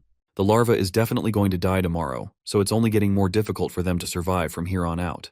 The elf has lost her mind to the point she recommends feeding the almost dead larva to Abyssin's preserved state. However, the mage highlights the problems that come with damaging a preserved corpse. He's currently fixated on filling up the orc barrel with magic stones and water as part of his plan. The excited elf wants to suggest switching shifts for the night, but the poor girl gets destroyed when our boy heads off to sleep first. This time she's not willing to back down. Yahello shows the scariest side of her yet, so terrifying that our boy is quivering in his bed. Unfortunately, he has to sleep first to sort out their stats every night. To make her happy, he promises to watch an extra 30 minutes during his shift. It's enough to make her heart flutter and help calm her down. Admitting that she's got a scary side, Calum focuses on entering his rest state. At long last, both of them experience a collective level up to level 5, allowing them access to a new special ability. From now on, Calum decides to enter the exit room. However, Yahello lets him know that she doesn't exactly doubt him or anything. But this worrywart still asks if Calum is seriously planning to face the boss looking like that. Calum straight up tells this blondie not to stress about it, since what she sees isn't the whole picture. He makes it clear that the one thing that won't change is the fact that they're going to defeat the boss. Though Blondie didn't mean it like that at all. She clears it up by saying she's just wondering if wearing that stuff would actually help in there. Even so, she can't stand the stinky load Calum's carrying. The dude claims that the Black Hobbit's egg is insanely tough. Once they step into the exit room, they spot a possessed adventurer sitting on the throne, and Calum's all set to take him head on. That redhead freak lets out a creepy laugh, seeing them bold enough to show up. Right then, the freak whips out his blade, ready to charge. A window pops up, alerting Calum that it's his turn. The lad didn't catch much, but seeing the hourglass activate right away, he figures the enemy must have used the skill Leaping Ambush and is already behind his back. He knows the freak is behind him, since he pretty much expected the rogue's playstyle and aimed ahead of time. First, after landing a 4-shot lightning shock, Calum points his wand at the redhead. In the middle of the attack, Calum shouts to Yahello that as soon as he electrocutes this freak, she needs to douse him with water. Action points are fully consumed, ending the turn. The hourglass flips again, and the cooldown is 60 seconds. With that, Calum electrocutes the freak, pushing him back, but the red boss tanks through all of it. Right then, Yahello moves to the boss's side and throws water at him. As soon as it's done, Calum calls out that the guy's in a soaked state, back attack. He immediately casts Ice Pick, but the redhead dodges like a pro. Calum figures the guy just used Shadow Leap. However, he notices that the boss has already burned through all his movement skills. So before the cooldown resets, Calum hatches a plan. He tells Yahello to lift the oak barrel and burst it with an arrow. Thus, Calum raises the barrel of water, Yahello lines up her shot, and fires. Then, the barrel bursts mid-air, and Calum fires Ice Pick straight into the water, freezing the floor. This ticks off the redhead, as Calum notices the entire floor is now covered in ice, so he dares the guy to make his next move. Calum guesses it'll either be careful footwork or a wall walk skill, but something suddenly clicks in his mind. The redhead's attack is aimed straight at Calum's gut, and the egg shield shatters at that very moment. Blondie rushes to check on him, and Calum quietly thanks the eggshells for saving him from a serious injury. Still, he can't believe this freak is using a magic throw from that close. Luckily, the destructive power's weaker from such a distance, but Calum's barely hanging in there. Meanwhile, the redhead freak looks ready to crank things up a notch. Calum figures this possessed adventurer is about to go invisible next. He quickly orders Yahello to pinpoint the back attack position. Within seconds, Yahello seems to have located it, and her arrow shoots out, nearly grazing the red freak's head. However, this freak deflects the attack in a flash and lunges mid-air to strike. He grabs his hammer, and Calum spots a grenade hanging from his belt, which immediately tenses him up. He knows the hourglass cooldown is still a long way off, but the turn-based hourglass cooldown only has 15 seconds left. Still, the dude doesn't care. He's been waiting for this exact moment. Calum points his sword at the Black Hornet's larva and casts Ice Pick right at it. The bug lets out a shriek at the sudden attack, and Calum finishes it off. Right then and there, he levels up, all for this one moment. His special ability, Slaughter's Momentum, kicks in as Calum takes aim and reactivates the hourglass. His turn starts again with 60 seconds on the clock. In-game, it's an ability that recovers 2 action points upon killing an enemy. After taking out the Black Hornet, Calem gets a plus 2 kill bonus, but now the activation condition has shifted. Slaughter's momentum not only grants action points, but also doubles up. After killing an enemy, Calem can acquire a temporary 2-point hourglass that lasts for 60 seconds. This has to be activated manually and can only be used once per battle. This dude figures that pulling this off meant sharing his food bit by bit and dragging the larvae all the way here. But now, his focus is locked on the real target, the bomb, which is no bigger than a ping-pong ball, sitting 10 meters away. Even so, Calem knows he has to hit it, no matter what. He raises his wand again, silently begging for it to work just this once. Then, he casts Lightning Shock. With all his action points spent, his turn comes to an end. Calem electrocutes the possessed adventurer mid-air as the freak lunges at him. The freak blocks it with his hammer, triggering a chain reaction. Calem can't believe he actually pulled it off, just like back when he was a special class marksman in the army. The dude quickly asks Yurnal for the freak's position, and she points it out for him. Calem fires off an ice pick in that direction, and it lands straight on the freak's chest, knocking him back. The freeze status hits perfectly, meaning there's no way the freak can dodge now. Without wasting a second, Calem orders Yurnal to fire an arrow, and she does exactly that. Right then, the freak takes the arrow straight to the chest. No matter the level difference, in the end, Calem figures the freak's poison sac is torn, so he'll die just from breathing. Calem knows exactly how this will go if the plan stays on track. Now that he's exposed to the gas, he'll take 20 damage per second for 20 seconds. Even if this guy can't see a health points bar like in a game, this fight should be over in just a few seconds. So Calem tells him not to struggle and just let it end. But suddenly, a bright glow bursts from the freak's corner, shattering Calem's hopes. He never counted on a last-minute fluke. Right away, he tells Yurnal to get ready for Plan B, and the worrywart instantly goes on alert. Calem didn't want things to turn out like this, but he knows the truth. The most dangerous thing about possessed adventurers in the labyrinth is that they can still use the special abilities they had back when they were real adventurers. Fortunately, Calem expected as much. The good thing is, he already had Plan B lined up just in case things went south. Back then, sitting by the fire, Calem shared the plan with Yurnal. He suggested firing just one poison arrow first to see how the enemy reacts. Yurnal questioned whether using both arrows at once might give them a better shot at winning.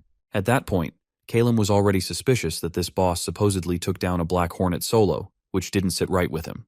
It made him wonder if Back Attack had a way to cleanse poison. Even if he's a skilled and agile thief, going head-to-head with a Black Hornet should have been way tougher than that.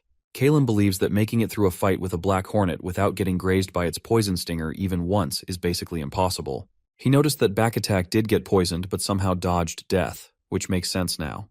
Calem turns to Yurnal, wanting her to take on it. She asks if he's saying Back Attack can cure poison.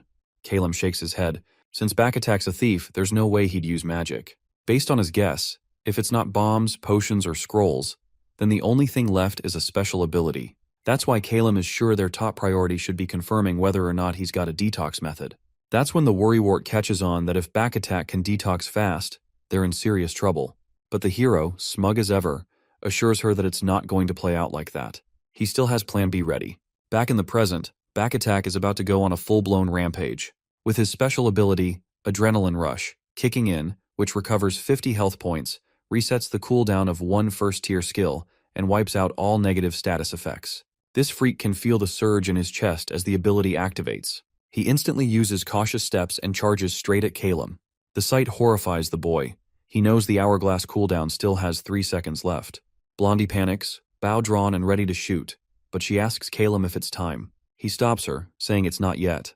He figures that since Back Attack just activated a movement skill, he'd dodge the shot anyway. For Plan B to work, Calem knows he needs to create some distance from Yurnal first.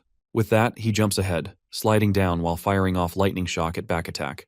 The freak dodges it effortlessly and quickly closes the gap, grabbing Calem's hand. At that moment, Calem loses his grip on the wand, a sinking realization washing over him. His fate might be sealed. Back Attack pins him down, blade in hand, ready to end it. Calem, in mid-choke, locks eyes with Yurnal and gives her a subtle signal. Blondie picks up on it instantly as she gets into position, ready to let her shot fly. Just as she steadies herself, Back Attack drives his blade into Calem's gut. Calem forces out the words Plan B. Yurnal screams his name, panic flooding her voice, while Calem feels the stab wound burning through him like fire. That's when Calem pulls out the potion he got from Vertinen Party. The guy's barely hanging on, clutching the bottle with shaking hands. But right then, Backattack spots the move and copies it, pulling out his own potion. This freaks out Calum, realizing that even now, this thief jerk's copycat habit hasn't changed. Just then, a window pops up showing that it's Calum's turn. That smug look returns to his face. He quietly thanks the idiot for falling for the bluff and moving exactly as planned in Plan B. Besides, Calum decides to ride this out on pure potion power, so he tells the guy to give it his best shot, letting him know that the dagger won't be the thing that takes him out. With that, he chugs the whole thing down. That's when he gives the order to Urinal to shoot, as it's time for this persistent jerk to say his goodbyes. With that, a new window pops up, saying his turn has ended as the hourglass flips again. The potion still dangles from Calum's mouth when the blade strikes his chest once more, but something's off this time. Calum suddenly gets a firm grip on Backattack's neck. Turns out it's magic armor. He's betting this thief jerk didn't know about that one. The magic armor scroll blocks up to 5 physical attacks as long as each hit deals 100 damage or less. Calum's got the guy locked down and commands Urinal to finish the job. That's when Blondie fires an arrow straight into Backattack's gut, and Calum, with that smug look, asks how it feels to get hit by a poison arrow twice. Then he declares that the real battle starts now. In the middle of all this chaos, Urinal cries out, worried sick, asking if Calum's okay. Meanwhile, the freak is losing it, and Calum feels like his lungs are getting shredded. Desperate to survive, he gulps down every last potion he's got. Then, this thief jerk suddenly grabs Calum by the shoulders, making him wonder if the guy somehow still has strength left in him. His eyes widen in fear when he sees Backattack raising the dagger, ready to stab again. But right then, the blade slips from the freak's hand, and Backattack himself slips out of Calum's grip, collapsing to the ground. Calum is left in shock, realizing this stubborn prick finally dropped dead. In that same moment, Calum loses his own grip on consciousness. Blondie rushes over, desperate to make sure he's not dead. And this weirdo, half-conscious and barely breathing, is still mumbling for more potion. This crybaby forces more potion into Calum's mouth, telling him they've won, so now they have to make it through the gate together. Still, Calum groans that it hurts like hell, even with the potion. He figures the calculations must be off, because even after drinking all of them, the poison might still kill him. That thought breaks Blondie, and she bursts into tears, unable to watch him die. With no other choice, she keeps making him drink every last potion they've got. Afterward, Calum barely manages to stand, finally believing he might survive this. He takes a moment to praise Urinal for landing that final arrow right on time and nailing the shot. But this crybaby confesses that the terrain blocked her view, and she was super stressed about whether it would actually hit or not. Calum gives her a soft smile, knowing full well that ranged attacks always suffer penalties when firing from lower ground. Since Backattack used Shadow Leap, Calum had already predicted he'd do that, which is exactly why he chose Artillery Strike as Urinal's level 5 special ability. That skill ignores all obstacles once the target's position is marked. He trusted Blondie to make the shot, as she cried like a baby. Her tears remind Calum there's still unfinished business before they leave, as the exit gate still has 2 spots left. With that in mind, the lad decides to take Backattack and Avison with them. At the tavern, Vertinen asks what business he has coming in at this hour, especially since he doesn't even drink. He figures Clarence must be here about the resurrection scroll. The man replies that his little brother's life is at stake, so he has to confirm everything with his own eyes. Vertinen reassures him that the scroll will be ready by today, and he'll be granted access to the dungeon around 5 in the morning. But he also warns him, the soul preservation magic doesn't have much time left. If the rescue fails, even another scroll won't make resurrection possible. That's why he needs to cut out every single risk and make sure this plan goes off without a hitch. Out of nowhere, a woman bursts through the door, slamming it open as she announces that she's brought the resurrection scroll. She also declares there's no time to waste, and they need to head straight to the dungeon office, because the exit gate on the first floor has just opened. That news stuns both Vertinen and the Zakal, while Clarence Man quickly asks her to confirm if it's really the first floor's gate. She nods and rushes off to the next street to spread the word. Vertinen decides to check it out immediately.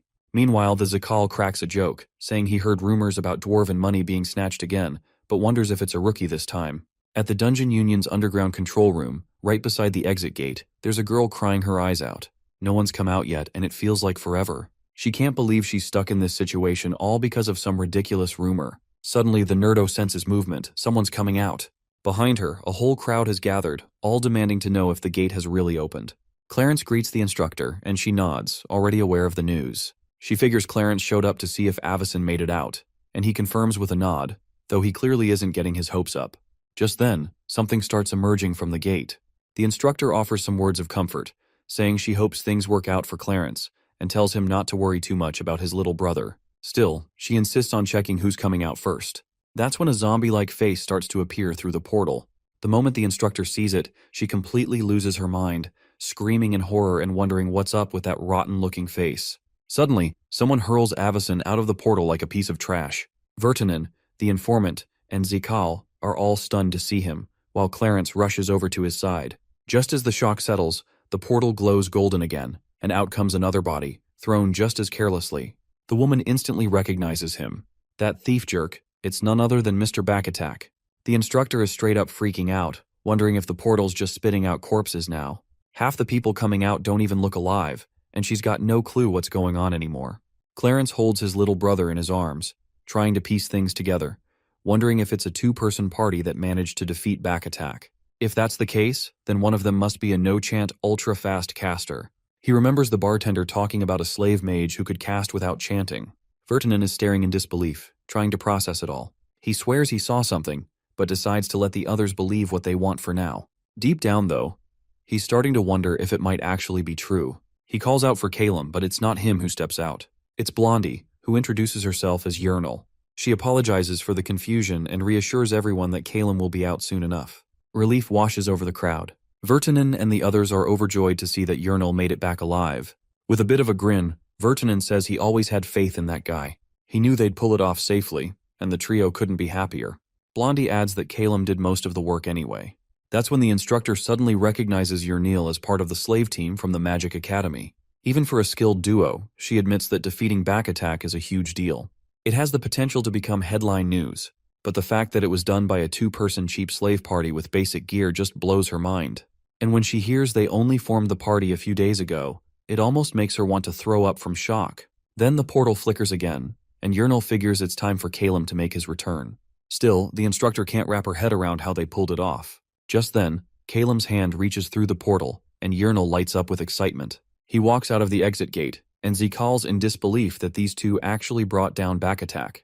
The lady is thrilled to see that they managed to bring Avison's body back too. Vertinen steps forward, asking if either of them is hurt, but Calum just looks around the room, thinking it's way too loud in here. Calum can barely stand, mumbling something to the priest about 8,000 gold, barely able to form words. Yernil starts freaking out, panicking as she screams, wondering what's happening to him now. Later, at the Temple of Nathaniel, Calum opens his eyes and asks the priestess what happened. She tells him he passed out the moment he stepped out of the portal. Apparently, he collapsed from a drug overdose after chugging way too many healing potions. Calum tries to explain himself, saying it was the only way he could survive. Aside from that, he's more concerned about the payment. She rolls her eyes and tells this dumbhead it's on the desk and asks if he wants to check. Calum takes a look and sees it's only 7,850 gold. He's short by 150. That's when the priestess casually mentions it's the treatment fee, and Calum grumbles that he never asked to be treated. She lets out a nervous laugh and says Yernil authorized it, which instantly ticks him off. After that, she asks if he plans to head to the Magic Academy next to claim his free citizen status. But Calum doesn't respond. Instead, he shifts the topic and asks what happened with Avison and Backattack. That jogs her memory that Avison is currently in the resurrection chamber, and the revival process will start soon. As for Backattack's body, she says it was sent to the morgue. When Calum asks if the corpse had soul preservation magic, she confirms it didn't, so resurrection isn't possible. Soul preservation is a spell that binds the soul to the body for 1 week, and if the body is recovered within that time, revival can happen. Still, Calum thinks that in Backattack's case, there might be a loophole, as if the dungeon master extracted his soul and sealed it in a jar like pickled kimchi, and someone retrieved it from the Sanctuary of Souls, then revival might still be on the table. Calum figures they don't even know the sanctuary exists, which is why they're saying revival is impossible. He himself only discovered it while playing on the God of Strategy difficulty level. After that, he says his goodbyes to the priestess and heads out toward the Magic Academy. On the way, he catches up with Yernil, who asks if he's feeling any better. He flashes the money they earned, saying they'll use it to finally free themselves from the slave label. That makes Yernil light up with excitement. Later, after doing the calculations, it turns out Yernil can't be freed from her slave status just yet. Calum's sure they've got enough gold to make it happen. Turns out, the cost to become a free citizen is 3,000 gold. Based on contribution points, Yernil's share only adds up to 2 gold, so she's not eligible for citizenship yet. Calum steps up to argue on Yernil's behalf, questioning the standard used to calculate and distribute the rewards. The finance guy doesn't look thrilled to be dragged into a discussion and resorts to a visual explanation to get his point across. He shows what he calls the scales of fairness. a magical tool that apparently weighs what each person has contributed to the adventure. Based on the testimony given by Vertinen's party, the scales have already decided how things should be split. Calum gets curious, since this is the first time he's seen such magic in action. But that doesn't stop him from arguing. He insists Yurnal's share is way too low, especially since she personally crafted the weapon that brought down the possessed Mr. Back attack. The finance guy asks if any of that was included in the contract Calum signed with the party, and Calum quickly nods. He explains the plan had always been to get a poison arrow and clear the next room, and if Yurnal didn't have the dexterity to make that, he wouldn't have proposed that contract in the first place.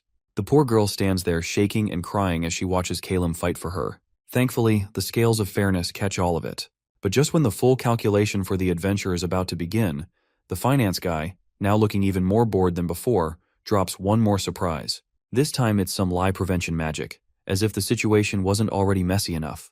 He casts the magic on both teammates, telling them their tongues will go numb if they lie, and that he has to use this trick whenever he's evaluating the contribution of a slave team. The guy, who honestly looks like he's got better things to do than listen to dungeon stories, tells them to drop their bags on the table and give a truthful rundown of what they actually did during their trip through the dungeon. As the testimony kicks off, Calum quietly hopes that Yurnal finally gets out of slavery this time. But once it all wraps up, the finance guy announces that the total from selling the magic stones they brought back adds up to over 14,000, which is about what a regular 4-person team pulls from the first floor of the labyrinth. Sadly, Yurnal's share turns out to be just 20%, which means she's still 75 gold short of the amount she needs to buy her freedom. This revelation clearly rattles our guy while Yurnal just keeps crying beside him. The finance guy looks like he could pass out from sleep deprivation any second now, but still makes an effort to comfort the elf girl by explaining that the average income for a slave in the labyrinth hovers around 500, with a survival rate of less than 10%. And if she just does the basic maths, she's already earned more than what most get in 5 separate dungeon runs. Then comes the harsh part. The same guy breaks it down without sugarcoating anything, saying the only reason she made it out alive with that much money is because of Calum, since all she really did was follow his strategy. Just to crush her spirit a little more, he points out that she only fired 2 pathetic arrows the whole time. Still, he offers her a chance to speak up if she has any issues with the final distribution. To everyone's surprise, the girl accepts the result without hesitation, while Calum just stands there like a statue, unable to do a single thing. The finance guy, cold as ever, blocks any attempt Calum might make to help her, reminding him that sending criminal slaves to the labyrinth is meant to be a punishment. Then he turns to Calum and asks if he wants to spend his gold to buy his own freedom, and even though Calum doesn't want to go through with it, he ends up taking the offer and finally breaks free. Once the finance guy wraps up the evaluation, he orders Yurnal to be taken away to the slave quarters, casually mentioning that she might sell for a good price at the Adventurers Guild thanks to her bow skills. The poor girl cries out Calum's name while being dragged off to the slave chamber, and Calum just stands there, quietly thinking that he'll come looking for her later. Before he can walk away, the boring guy suddenly pipes up and asks if Calum plans to enroll in the Magic University, saying they wouldn't want to lose a powerful mage like him, especially one with a talent for high-speed, no-chant casting. He even stretches his hand out, promising full support from the academy in all areas. Watching this guy's attitude take a complete 180, Calum figures it's probably because he now sees him as a free man. He starts thinking about how many mages must have died during the labyrinth's eruption, which explains why the academy is suddenly clinging to someone like him. So Calum decides to play along with the guy and casually asks what kind of perks he'd get if he signed up. Just as Jacob's about to make his offer sound more tempting and convincing, Professor Malini steps in from behind, asking if this is the guy they've been hearing rumors about. The old geezer claims he came in person just to confirm whether someone with such rare abilities actually exists. Calum politely introduces himself, trying to score some PR points, and Malini seems to like the fire in his eyes. But instead of continuing the chat about admissions, the professor says this isn't the time for that and throws a question at him, asking what he thinks is the most important mission of a mage. Calum takes a guess and asks if it's about developing new magic or wiping out labyrinth monsters, but the old man cuts him off right there. Malini says the real mission is to eliminate otherworld possessors. That one line alone sends a chill down Calum's spine, and he suddenly gets the feeling that if this old man ever finds out he's from another world, he might not even get the chance to explain before he's hanging from a rope. The old geezer keeps going, explaining how the labyrinth's eruption has caused an insane amount of destruction, and now it falls on the mages to step in and deal with the aftermath while figuring out how to stop it from happening again. From what they've managed to investigate so far, it seems the main cause behind these eruptions is the growing number of possessors who have crossed over into this world. He adds that when these people avoid entering the labyrinth for more than 2 weeks, the labyrinth itself reacts by erupting in an attempt to wipe them out completely. Malini admits he still doesn't fully understand why things are set up this way, or who exactly is behind it, but he makes it clear that taking out these isekai individuals has become necessary if they want to keep the world in one piece. Hearing all of this makes our guy more than a little nervous, as it starts sinking in, that even after finally earning his freedom, life still has no intention of letting him relax, and peace clearly isn't part of the deal. The old geezer finally gets to the point and says that from what he has heard, Calum used to be a labyrinth adventurer from the far western city of Windurm, and ended up as a slave after being charged with the murder of a fellow colleague, someone he claimed had been possessed by an otherworld possessor. Calum stands there completely frozen as fear slowly takes over him, while the geezer casually invites him to join the possessor identification club that he leads, throwing in a smug remark about how Calum surely isn't possessed himself. Calum chooses to stay quiet, and that turns out to be the wisest decision he has ever made, because if he had replied right away, the lie detector active on him would have exposed the truth that he himself has been possessed. The old geezer looks straight at our boy and asks why he's suddenly gone quiet, forcing him to say something by pointing out that it really doesn't seem like a difficult question to answer. As Malini repeats himself with that same calm yet creepy tone, Calum starts getting more and more uneasy, wondering how on earth he's supposed to escape this situation. He had gotten a little too full of himself just because he managed to walk out of the labyrinth alive, and now it feels like that confidence might end up costing him his life. He starts questioning where exactly he messed up and whether he should have spent more time understanding this world before coming anywhere near this place.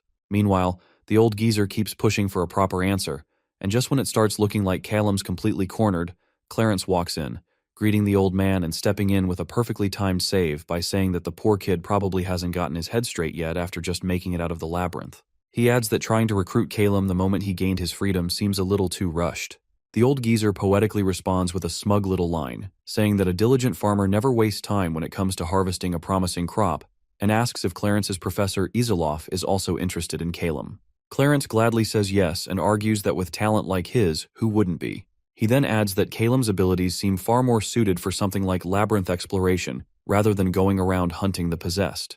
Seeing his prized catch being taken away, the old geezer clearly doesn't take it well and starts getting visibly annoyed, but Clarence smoothly steps in and pulls Calum out of the mess by suggesting that he should at least listen to an offer from his own professor's club before deciding where he wants to go. Luckily for our guy, he gets saved right in the nick of time and now finds himself walking alongside Clarence to meet the other professors. On the way, Calum starts wondering if there's a spell out there that can simply detect possessed individuals, and if such a thing exists, how easy it would actually be to identify them. But the fact that Malini tried to question him while having lie detection magic active irritates him more than anything else, especially since it pretty much confirms that no such simple detection spell exists in the first place. Calum grits his teeth and mutters under his breath, cursing Malini for trying to mess with him like that. Just then, Clarence casually mentions that it seems the lie detection magic has finally worn off. He then apologizes for the late introduction, and tells Calum that he's a graduating mage and also happens to be the older brother of Avison, the boy Calum saved. He expresses his gratitude to our guy for helping them retrieve the body and saving his little brother just in time. The big brother then starts by apologizing for the long and awkward silence, saying that he finds it extremely impolite to have a proper conversation with someone while they're still under the effect of a lie detection spell. He explains that most people actually see that spell as downright offensive, which is why its use has been banned for the general public and is now limited only to situations like slave team evaluations. Clarence also apologizes for the way the old geezer treated him, admitting that only a small number of people truly hate the otherworldly possessed to the point of being obsessed, and unfortunately, Malini is one of them. He then goes on to explain that the entire Magic University is more or less divided into 3 major factions, each with its own opinion on the matter. The first faction is led by Malini, who lives and breathes for one purpose, and that is to mercilessly wipe out every single possessed individual he can find. The second one belongs to Professor Iseloff, who supports the idea of helping the possessed survive and navigate the labyrinth like any other explorer. The third and final faction, which seems like it was formed more out of necessity than actual belief, is headed by Professor Dahlstream, who thinks that the otherworldly possessed should be treated with deep respect. This last faction catches our guy's attention the most, and as he starts showing a bit of interest, Clarence begins explaining that the old man leading this group spends his time studying ancient texts and magic tomes. According to what he's uncovered so far, it seems that the possessed people are actually in conflict with the Labyrinth Master. Clarence goes on to say that the Labyrinth Master has the terrifying ability to capture souls and push them into complete madness, making it nearly impossible for anyone to resist its will once they fall under its influence. However, recent findings have brought up the possibility of a mage who might be capable of resisting that madness, and apparently, the guy with the bizarre name Dumbledore believes that this mysterious mage is none other than an otherworldly possessed. When Clarence mentions that this mage is referred to as the turn-based mage, it sends our guy straight into a full-blown sweat. Clarence continues by saying that this so-called turn-based mage is believed to be able to pause the physical world and operate purely through rational thought, as if the normal rules of time and movement don't apply to him. He does admit, though, that no one has ever actually found this mage, and that the entire theory comes from a cryptic scribble found in an ancient text, which means it might all just be a myth. The guy adds that the ancient text is filled with confusing and barely understandable words, which is probably why only 2 other people have bothered to join this painfully dull faction. Calum can't help but mock it, wondering out loud if something that tiny could even be called a faction at all. Clarence responds that the only reason it still holds that title is because everyone chooses to show some courtesy, since the old Dumbledore professor is a senior faculty member and insists on calling it that. Clarence then asks Calum to follow him so he can finally meet his professor, Isolaf, who has been waiting for him. Once inside the room, the professor immediately starts promoting his club, clearly trying to make it sound more impressive than the other 2. He explains that their group focuses on discovering secret rooms and hidden monsters inside the labyrinth, and at the moment, their main research centers around possessed adventurers, not the otherworldly ones. He goes on to clarify that by possessed, he's referring to beings like Mr. Backattack, who exist in a state where they can't be clearly defined as either alive or dead. The professor shares his theory that these individuals still have their souls lingering somewhere in this world, and he believes those souls have been trapped deep within the labyrinth. Hearing all this, our guy starts putting the pieces together and realizes that if even someone at the level of a professor doesn't know about this, then the knowledge about the Sanctuary of Souls hasn't been discovered yet. Isolaf thanks Calum for bringing in the corpse of Backattack, saying it has given them a solid opportunity to track the soul and possibly prove his hypothesis right. The professor does everything he can to hype Calum up and convince him to join the club before finally asking if he wants to team up with them and help locate the missing soul. For a pro gamer like Calum, this whole soul hunting thing sounds laughably simple, considering he's done it countless times in quests back in the game. In the game, he used to recruit possessed adventurers as companions after restoring their souls, and now he wonders if the same thing might be possible here too. He starts weighing the benefits of sticking around and enrolling in the university, and with that, it's time for him to make a choice about which faction to join. He immediately crosses out the old geezers group, thinking it's just safer to stay away from that walking headache. The Dollstream faction doesn't sound all that exciting either, with all the pointless rambling about reverence, which basically leaves Isolaf's faction as the only reasonable choice left. Calum confirms if he would be allowed to form his own party for club activities, and even though the professor finds it a little unusual since most students usually try to join a senior's party, he still agrees without making a fuss. With his condition accepted, Calum happily joins the club without wasting a second. Later that same night, over at the dormitory of the magic school, Calum is shown to his assigned room. The assistant lady politely tells him to get some rest, knowing he must be completely exhausted by now. But the moment Calum steps inside the dorm, he's left stunned and completely speechless. It is the kind of place that screams luxury, even bigger than the villa he once lived in. Before the assistant walks away, he quickly asks if the party members he recruits could stay by his side. The lady chooses to ignore the question entirely and quietly takes her leave without saying a word. Our hero finally settles into the bath and takes a moment to enjoy the luxury he has landed in, feeling genuinely happy that he escaped the labyrinth, saved the girl, and even managed to free himself. All this good fortune coming at him one after the other feels almost too good to be true. He decides that he needs to learn more about this world and makes up his mind to visit the library. He also plans to stop by the admission office tomorrow and pick up Yernil. As he sinks deeper into the warm bath, it finally starts to feel like the tutorial is over, and the real journey is just about to begin. The next day, Calum shows up to class looking completely out of it. It's pretty clear the guy pulled an all-nighter digging through books in the library, and now he's running purely on fumes. He keeps thinking about how close he came to getting caught during that lie detection mess, and tells himself he can't afford to let his guard down like that ever again. Right in the middle of his thoughts, Dumbledore, who turns out to be the one teaching the lecture, suddenly calls him out and asks if he's the new student who's already become famous all over campus. The old man then introduces himself as one of the university's resident hermits and moves on with the lesson. He begins by explaining a spell called Memories, which is used to summon something known as a memory book. After that, he tells everyone to sign the contract being handed out by the assistant so they can each receive their own book.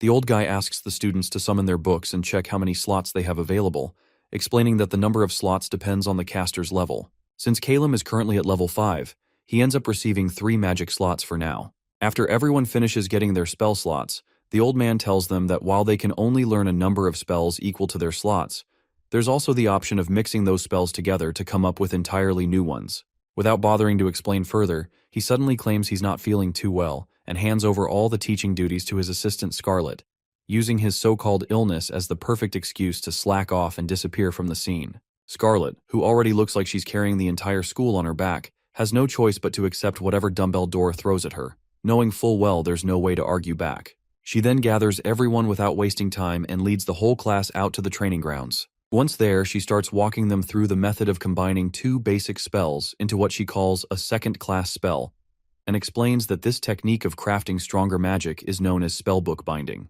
She adds that one major upside of this process is that the resulting spell doesn't even take up a slot, making it way more efficient than it sounds. While she admits the whole thing might seem a bit too much for beginners to handle, she continues by explaining that it's also technically possible to bind 3 spells together as well. However, she's quick to point out that this triple binding method is a massive pain with a ridiculously low success rate, which pretty much makes it a gamble that most people don't bother taking. She then demonstrates a spell created through triple binding, explaining that this is the only known method where someone can merge all 3 attributes at once and use them in perfect sync. Watching her unleash a majestic triple attribute blast gets everyone fired up, and Scarlet, clearly feeling herself, stands there all proud like she just pulled off a grand finale. She tells them that with enough effort and proper training, they could eventually cast such powerful spells too. After that, she hands over a list of first-class spells and asks everyone to pick the ones they want. She adds that they can buy a spellbook from the magic bookstore to actually learn those spells. Once that's done, she leaves them to work at their own pace, saying they can come to her if they hit any trouble. Later on, when Calum shows up and presents the 3 spells he has chosen, Scarlet's first reaction is one of surprise. It's not every day a complete newbie walks in with 3 slots unlocked. But the second she reads the actual combination he wants to go with, her face drops. Out of all the incredible spells available, Calum somehow picked a set that looks like it belongs in a comedy sketch, especially with a humidify spell thrown in, which is practically useless in a fight. Scarlet immediately causes a stir and heads straight to dumbbell door, showing him the absurd combination and pointing out how it looks like something a toddler would cook up just for the fun of it. The professor gives a smug little smirk like he actually approves of the combination and calmly tells her that the true strength of a magician lies in their curiosity and willingness to research. He adds that the University of Magic always welcomes fresh approaches when it comes to spellbook binding, no matter how weird or unconventional they might seem. With that, he wishes Calum the best of luck and strolls off without a care. Later that night, Calum returns to his dorm after getting his newly purchased spellbooks registered into his memory slots. Once he's settled in, he finally sits down to begin the spellbinding process. The first spell he ends up creating is called Dust Explosion, formed by combining Bullet Shot with Hot Wind. While neither of those spells is impressive on their own due to their low lethality, fusing them turns the result into something many times stronger than your average fireball. Next, he takes Hot Wind and merges it with Humidify, accidentally creating a spell called Scorching Heat, which wasn't something he expected but still sounds solid. For the final combination, he decides to go all in and merges all 3 spells together, resulting in a spell called the Book of Cumulonimbus. The last time he had used this particular build was back when he challenged himself with one of the most brutally difficult modes in the game. The final spell Calum creates, called Cumulonimbus, forms a massive thundercloud that summons lightning from above, and now he cannot wait to test it out using his Hourglass special skill. He decides that first thing tomorrow morning, he will stop by the shop to get himself a proper lightning wand, and once that is done, he plans to pick up what he considers his most important asset, Yurnil. The next day at the Adventurers Guild, Yurnil is called out and informed that a client is interested in buying her for labyrinth exploration.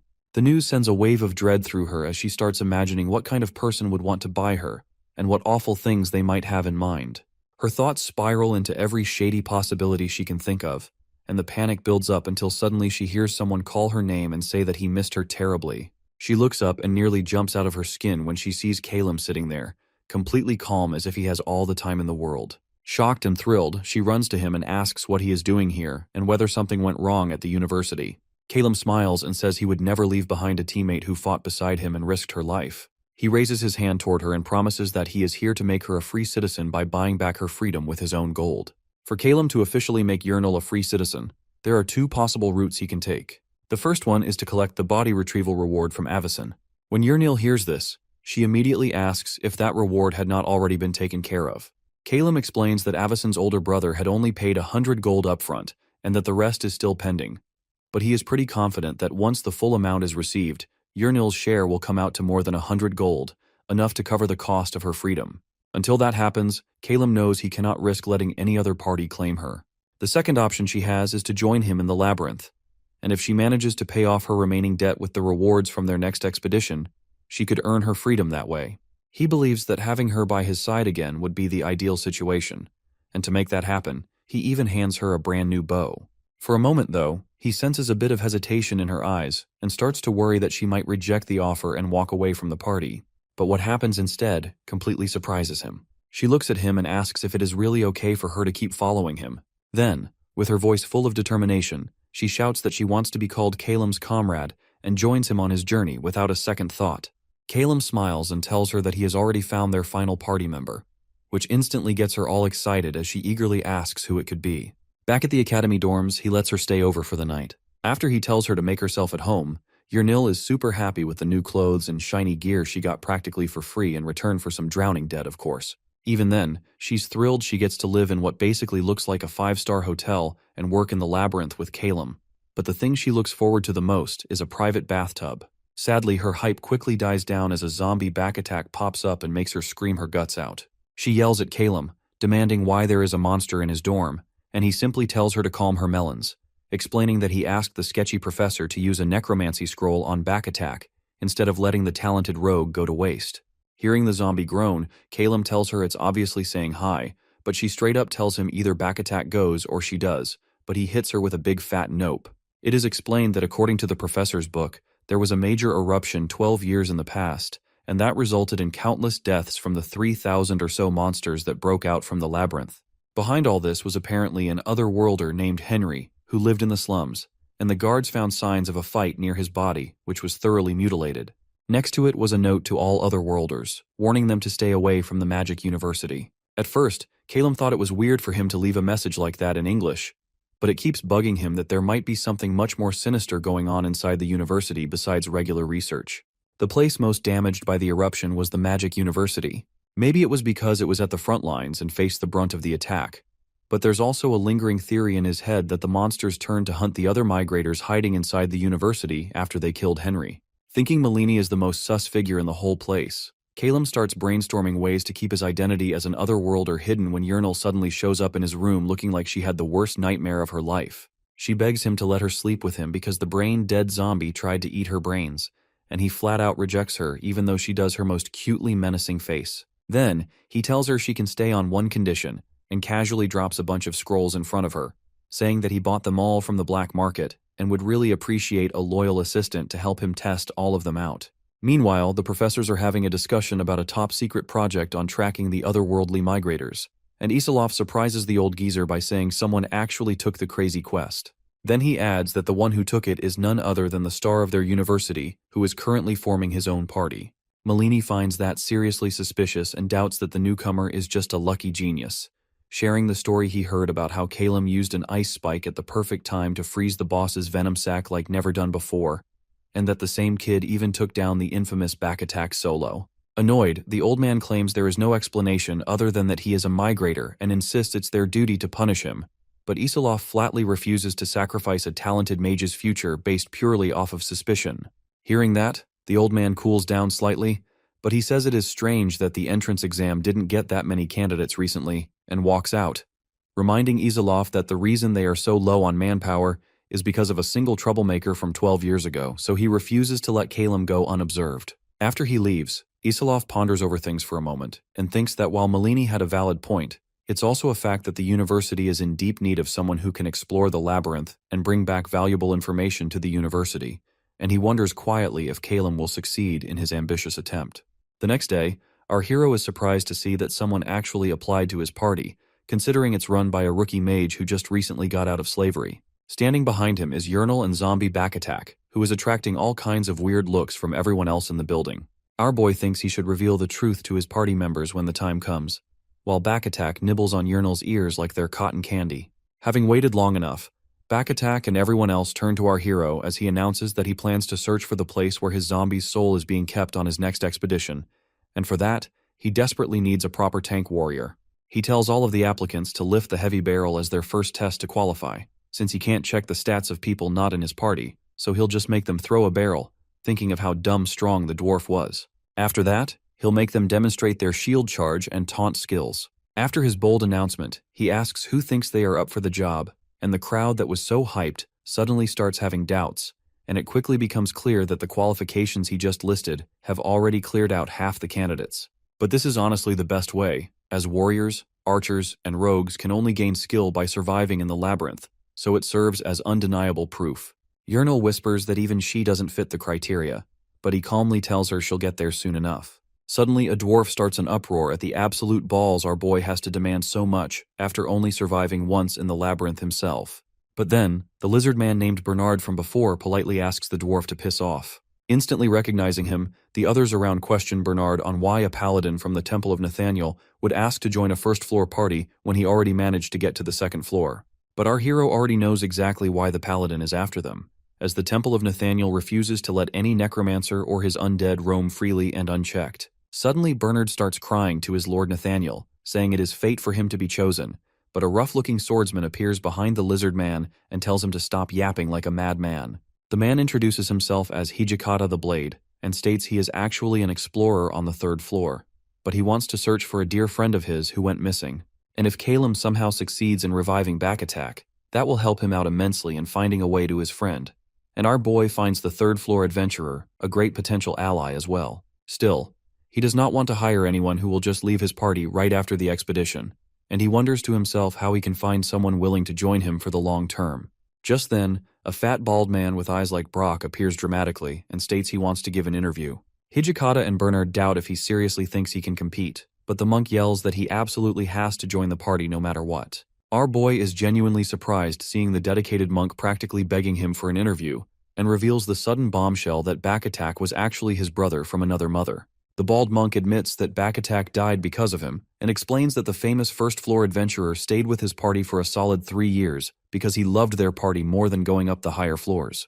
Over time, the monk felt like he was wrong, and thought maybe he was holding the great guy back, so one day they told him he should leave instead of wasting his talent on a bunch of noobs like them. At that time, the red-headed rogue gave them a cheery smile and acted like he was just fine, and 3 weeks after that the monk's party gets attacked by plunderers who tried to trap them by shutting the dungeon gate.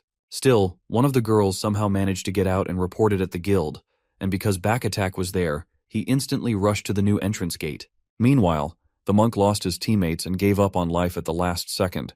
But suddenly a mysterious gate appeared behind him, and out came a demon laughing with a monstrous grin stretched across its face. The monk ran in fear while Backattack, who was changed beyond recognition, sliced up the plunderers like they were just practice dummies made of tissue paper. That guilt is exactly why the monk claims he absolutely must be the one to help on the mission to reclaim his comrade's soul and dignity. Surprised, Calum thinks that roaming bosses like what happened to Backattack normally only appear on the deep labyrinth floors, and he has never in history heard reports of one spawning on the first floor. With the guilt eating him alive, the monk says he's been feeling horrible every single day since then and grabs zombie Backattack. With tears in his eyes, he asks the drooling zombie if he really came back to help them after everything that happened, and even sold his soul to the labyrinth master just for his old comrades who once abandoned him. Seeing him fall to his knees and beg for forgiveness, Hijikata gives up and says he clearly deserves to go. But Bernard starts shouting that the monk is trying to delete the competition by winning pity points, and he refuses to yield unless the monk can break the barrel.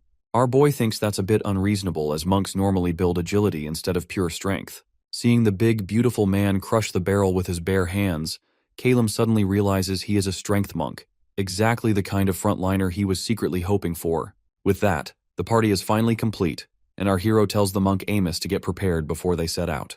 The big guy casually says he has to get permission from his wife first, so our boy tells him to go handle that, and tells Yurnil to head back to the dorms. She asks where he's going, to which he replies that he needs to handle some business at the university before they dive in. On his way, he thinks that if there really is a secret organization of otherworlders hidden inside the university, then they are the biggest danger to him right now, especially because he's in the spotlight after making strange magic combinations, taking Professor Iselov's insanely difficult quests, and recruiting an old monk as his frontliner out of 40 amazing choices. But all those flashy moves are calculated on purpose, as he wants them to suspect he's a migrator. He heads inside thinking that he needs to clear his name once and for all if he wants to maintain his one-in-a-million genius status. And the person who'll help him do that is none other than cranky old man Malini. The moment Malini spots him, the old man questions whether the newbie really succeeded in spellbinding, and Calum casually admits it like it's absolutely nothing. The geezer taunts it as dumb luck, so our boy decides to push his buttons and says it must be luck because double binding wasn't a big deal and triple binding was a joke, leaving Malini completely bamboozled. That pisses the old man off so badly he declares it's all a lie unless Calum is blessed by the Lord of Wisdom, and Professor Dahlstream shows up from behind saying maybe Calum really is blessed by the stars themselves. But old man Malini is dead serious and declares it's preposterous for him to pull off triple spellbinding unless he's a migrator. Isilov asks the senile fool what the hell he thinks he's doing, but Malini loudly announces that he will use lie detection magic in front of everyone and force Calum to prove he is a filthy otherworlder, promising to apologize in full and pay our boy back big time if he's wrong, though if he is right, he will execute him on the spot. Not impressed in the slightest, our boy tells the senile man to quit yapping and start the testing. Malini casts the spell, and Calum shouts at the top of his lungs that he really is a migrator from another world right in front of the whole school. Right then, he stops time and scoffs that Malini actually used the spell exactly like he expected. This moment of clarity also allows Calum to determine if there really are any other migrators in the room. First, he looks at Professor Isilov, who seems to be fully on his side, while old man Malini is just an overly fired-up geezer. Professor Dahlstream's unreadable face is as unreadable as ever, while Professor Enver's overly excited grin looks like a massive red flag.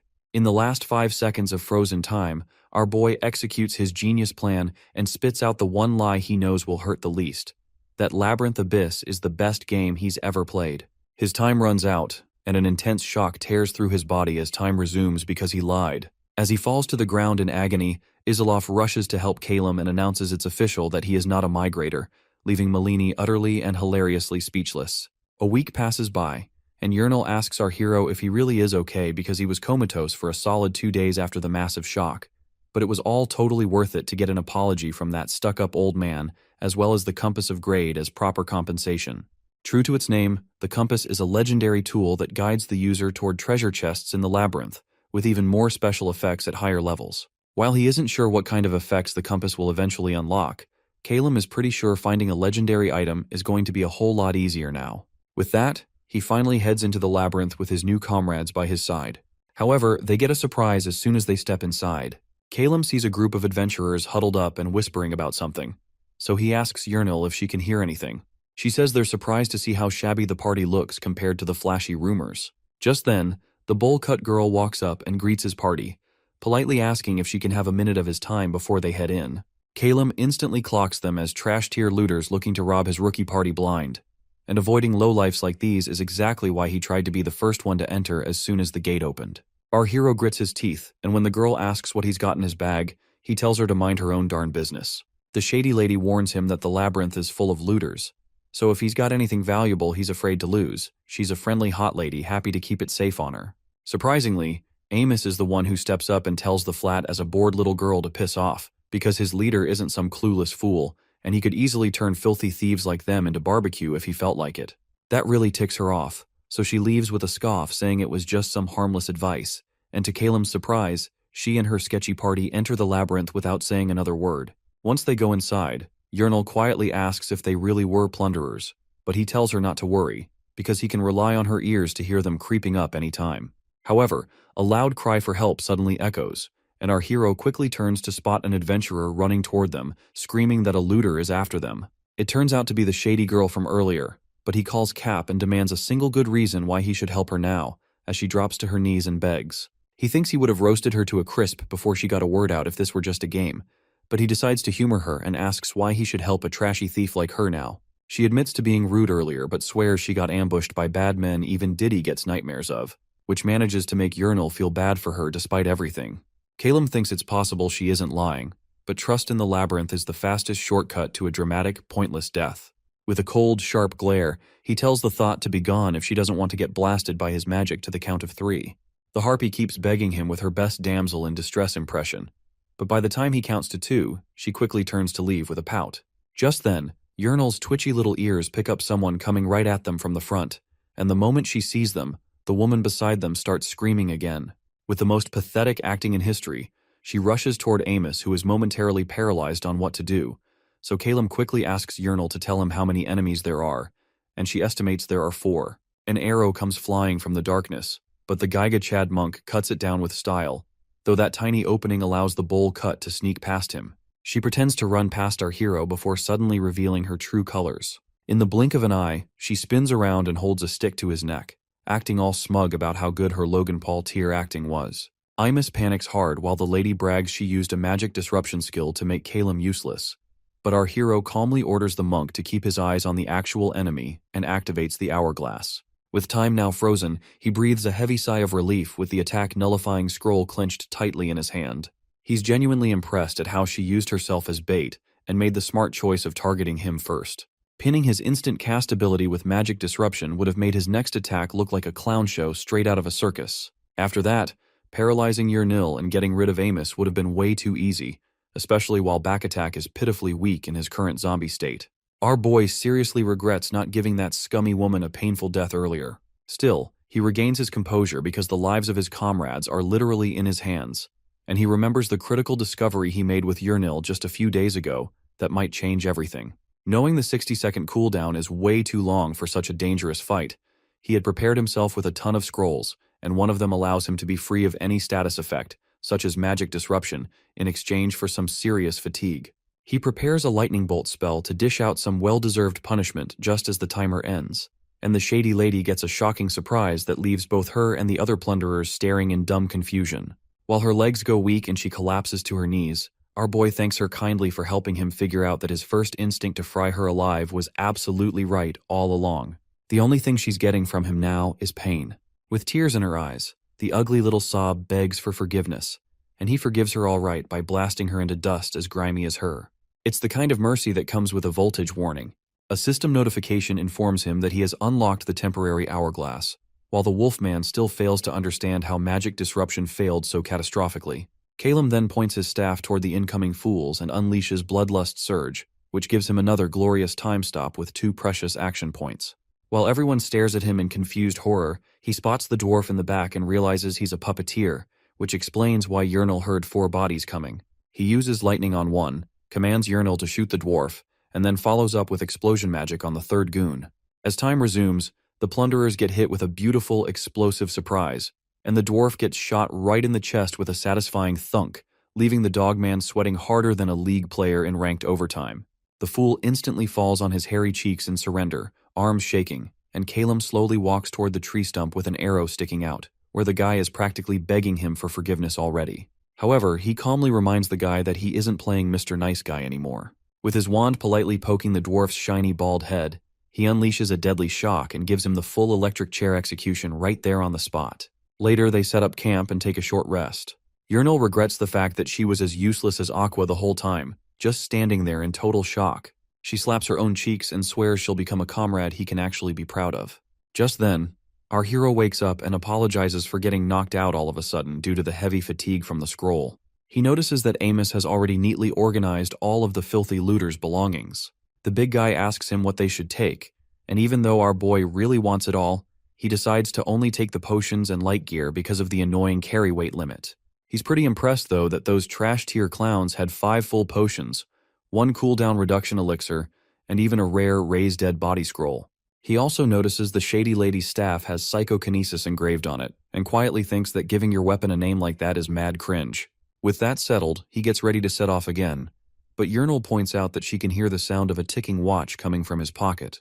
He pulls out the treasure compass Malini gave him and explains to the others that it can locate treasure chests hidden deep within secret rooms inside the labyrinth, which leaves both their jaws hanging. Even so, he makes it crystal clear that their first priority is to revive back attack, so they can check out hidden loot later, and also tells Yurnil not to panic over every random noise she hears.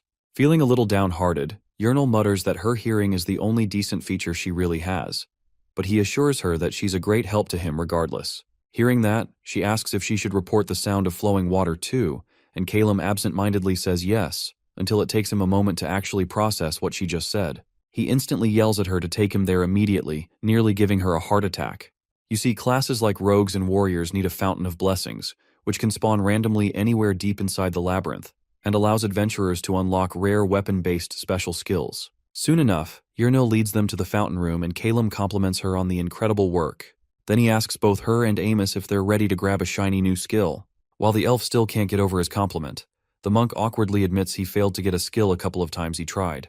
However, our hero isn't surprised at all, because the hidden condition of the fountain is that it assesses the adventurer not only their stats, but also their actual skill with the equipped weapon. After confirming that Amos hasn't tried it with his current weapon, Calum tells the monk to give it another shot, because his strength is stupidly high and with a great staff in hand, he's bound to finally get a real skill.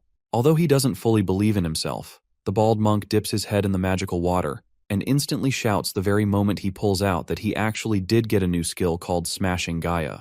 After that, Yurnil dips her head in with high hopes and is ridiculously excited to gain a skill called Triple Shot. Hyped out of her mind, she tells our boy to go next. But he tells her mages can't actually use the fountain at all. Still, he decides to give it a shot anyway just in case things are different from the game, but the main reason is that he always wanted to see what's inside. To his surprise, he sees a mysterious panel informing him he has used the fountain, and it seems that the hourglass counts as his weapon. Because his wisdom is over 10, the fountain allows him to unlock a novice-level skill for the hourglass and gives him some cool choices to pick from.